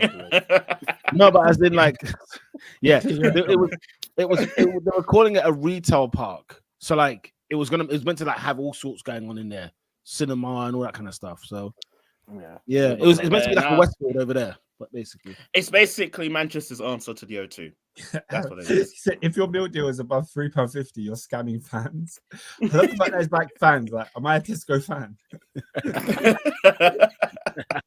Yo, get your club card, mate. Hey, I got a club card. Hey, I need to get a next card though. It seems like you're not a Nectar.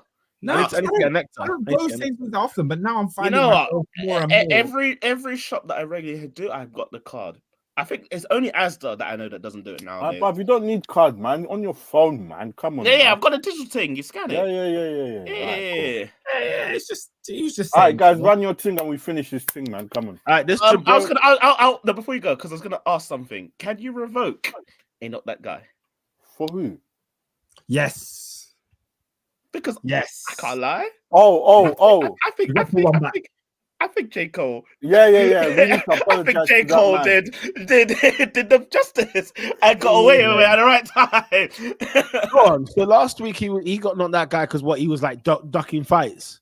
I don't think it was last week. I think it's the week before. The week 'Cause before. Robin wasn't here last week. It was the week before. Yeah. But obviously he came out, joined the beef, done a diss track, then apologized. Said sorry, I don't want no parts of this. So everyone's like, why are you here? Now, part of me is still cooking J. Cole because you should have never made the diss track in the first place.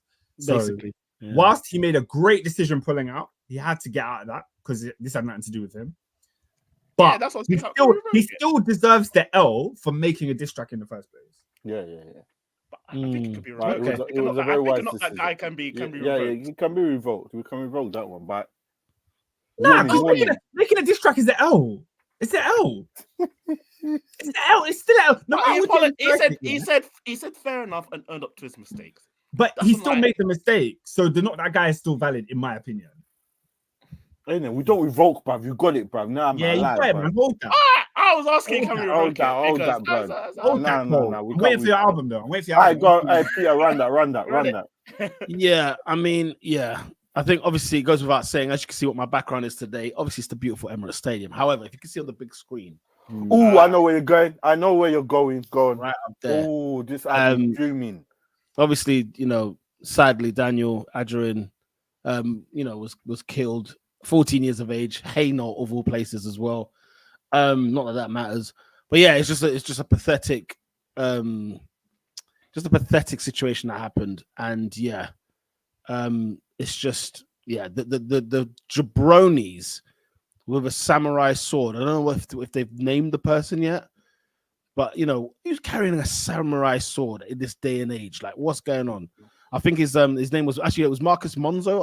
I remember the name, the bank. But also, I wasn't going to go there. But now that you've mentioned the Sun, obviously, what they call him? Sword boy? Was it something like that? Sword lad. And like the fact that it was like a small piece in the back part on the front page or whatever of the Sun, whereas when it was who was it? It was something a couple of years ago. The guys in Nottingham, innit? Yeah, and it was like front page, big spread and everything else. It's just pathetic. Hall of Fame. Marcus Monzo, Hall of Fame, mate. You go in the Hall of Fame of friggin', and it's sad that we're putting you in the Hall of Fame because of this is horrific. This is horrendous. And shout out to the Arsenal fans that clapped on the 14th minute, Arsenal and Bournemouth fans as well. Yeah, I mean it's because apparently he was a gooner and whatnot. So yeah, it just sucks that happened. So yeah, that's the only one I got. Marcus Monzo, you're in the Hall of Fame. You don't deserve the Vim. You're not that guy. Hall of Fame. You're probably number one now in this list. Yeah. I think that is all we have time for. I'll quickly just talk about the games that are on next week. Not for long. Because there's no midweek game. Friday 12:30 is Fulham. Robin, I need the spirit of SW6. See, I'm playing on Friday. Saturday night. Saturday afternoon. Fulham against Man City is 12:30 on Saturday. TNT Sports. Robin, I need you and your SW6. It's too early for thing, man. Crew, yeah? I need you. It's too early for Fulham, bro. Marco Silva, come on. I think Brad Leno said that he's gonna try and give Arsenal fans a clean sheet. I said, come on. Listen, Pep said, not I shall, I will. I will deliver the Premier League. Fair play, man. That Vim is strong. So that's the games on this weekend. Fulham against Man City. Then we've also got 3:00 kickoffs. There's quite a lot of 3 o'clocks this weekend. Bournemouth at home to Brentford. Everton at home to Sheffield United, Newcastle United at home to Brighton, Spurs at home to Burnley, West Ham at home to Luton Town, Wolverhampton Wanderers at home to Crystal Palace. Those are your 3 o'clocks. And at 5:30, we've got Nottingham Forest against Chelsea. Oh, good game. Yeah. I think, yeah, Chelsea will win. I think. I can't Wait. Let me double check. What is the if you can bring up the bottom 3, Pete? Because I want to see like what is there to fight for. It's relegation, bro. Luton have to win, innit? Yeah, Luton are 3 points behind the Forest. So it's a must win, innit? It's very tight. Every point is proper in there. Sorry, Peter, who did Luton play this weekend? West Ham. Luton have got they're away at West Ham. Away at West Ham United. Yeah, they're not picking up points there. Look, away West Ham on the beach, boys. Obviously, West Ham on the beach. Obviously, as a Chelsea fan, I want us to win every game we can. But if Callum Hudson-Odoi dunks on our head tops, in your vein. So looking at this, and Luton Town, Luton Town have to win. No, they have to win, bro. They have to win. By the way, it's not been spoken about enough, but Luton drawing at home to Everton on Friday was a stinker for them. It's a stinker. Were they not away? No, Everton were away. Luton Town were the home team. They needed to win that. Anyway. Okay, yeah. That's Forest at home to Chelsea on Sunday, people. Let's go to the top of the table. 3 points, blood. Let's go to the top. If this is not 3 points, it's a disgrace, blood. Sunday. Oh, look at that guy. Tottenham Hotspur. How many cigarettes have you been smoking to sound like that? That's terrible. Scroll down, Pete. Huh? We can't see Tottenham. Scroll down a bit. I wasn't talking about Tottenham. That's why. Oh. Anyway, no, you said it first, so I just joined you. There's always a time to laugh about that. Anyway, guys, on Sunday, there's only one game on Sunday. There's only one game on Sunday. Yeah, they cleared you. All eyes on me. All eyes on me, because all eyes at Old Trafford. Okay, all roads lead to Old Trafford. Manchester United at home to Arsenal. 4:30 kickoff. Let's get some predictions, guys, quickly. Fam, 3 points. I'm going 4-0 Arsenal. Guys, I don't think you know. Yeah, if Arsenal do not win this game, guys, I'm gonna be spitting blood. And then the thing is, hey Peter, do you know what I want? Yeah, because I know City are playing Saturday. Whatever the result, bruv, ban that game, bruv. Just go win. Just go and win, regardless. Even if Fulham beat them, if we drop points at United, I'll be fuming. Fuming. Right. Anyway, so Man United at home to Arsenal. Come on, Arsenal. Hey, is that unanimous? Yeah. Even Robin, you're saying home loss. Of course. Robin said 5. Oscar said 4. Robin said 5. We just got beat 4-0 to Crystal Palace. Yeah. Come on, guys. What I'm interested to find out is Villa. Obviously, they're on horrible form at the moment. 67 points. Spurs 7 points away with a game in hand. Is there any way that tide changes? No chance. I can't lie. They've done enough, man. They've done it. I think they've done enough to get to the Champions League. It's something that nobody is really talking about, but what a huge achievement that is. Huge. It's gargantuan. Villa getting Champions League football. It's gargantuan. It's actually gargantuan. Speaking of Villa, they're at home on the Monday Night Football. Next time we do this podcast, they're at home to Liverpool. Maybe there's a maybe there's a AD. I love it. I love it if they beat them. That's on Monday night, guys. Aston Villa at home to Liverpool. That'll be on the Top 4 podcast, live from Anfield, from Villa Park. Sorry, on the penultimate podcast of this season, Premier League. Yeah, the Premier League. Yeah, we'll still have a couple more after, but yeah. Guys, it's been a pleasure as always. That wraps up this week's Top 4 podcast. Make sure you share, like, and subscribe. Follow us on X, Twitter, YouTube, Spotify, TikTok, Instagram. We are all over the gaff at Top 4 Podcast on all social media. Until next week, we will see you then. Peace. Later. Peace.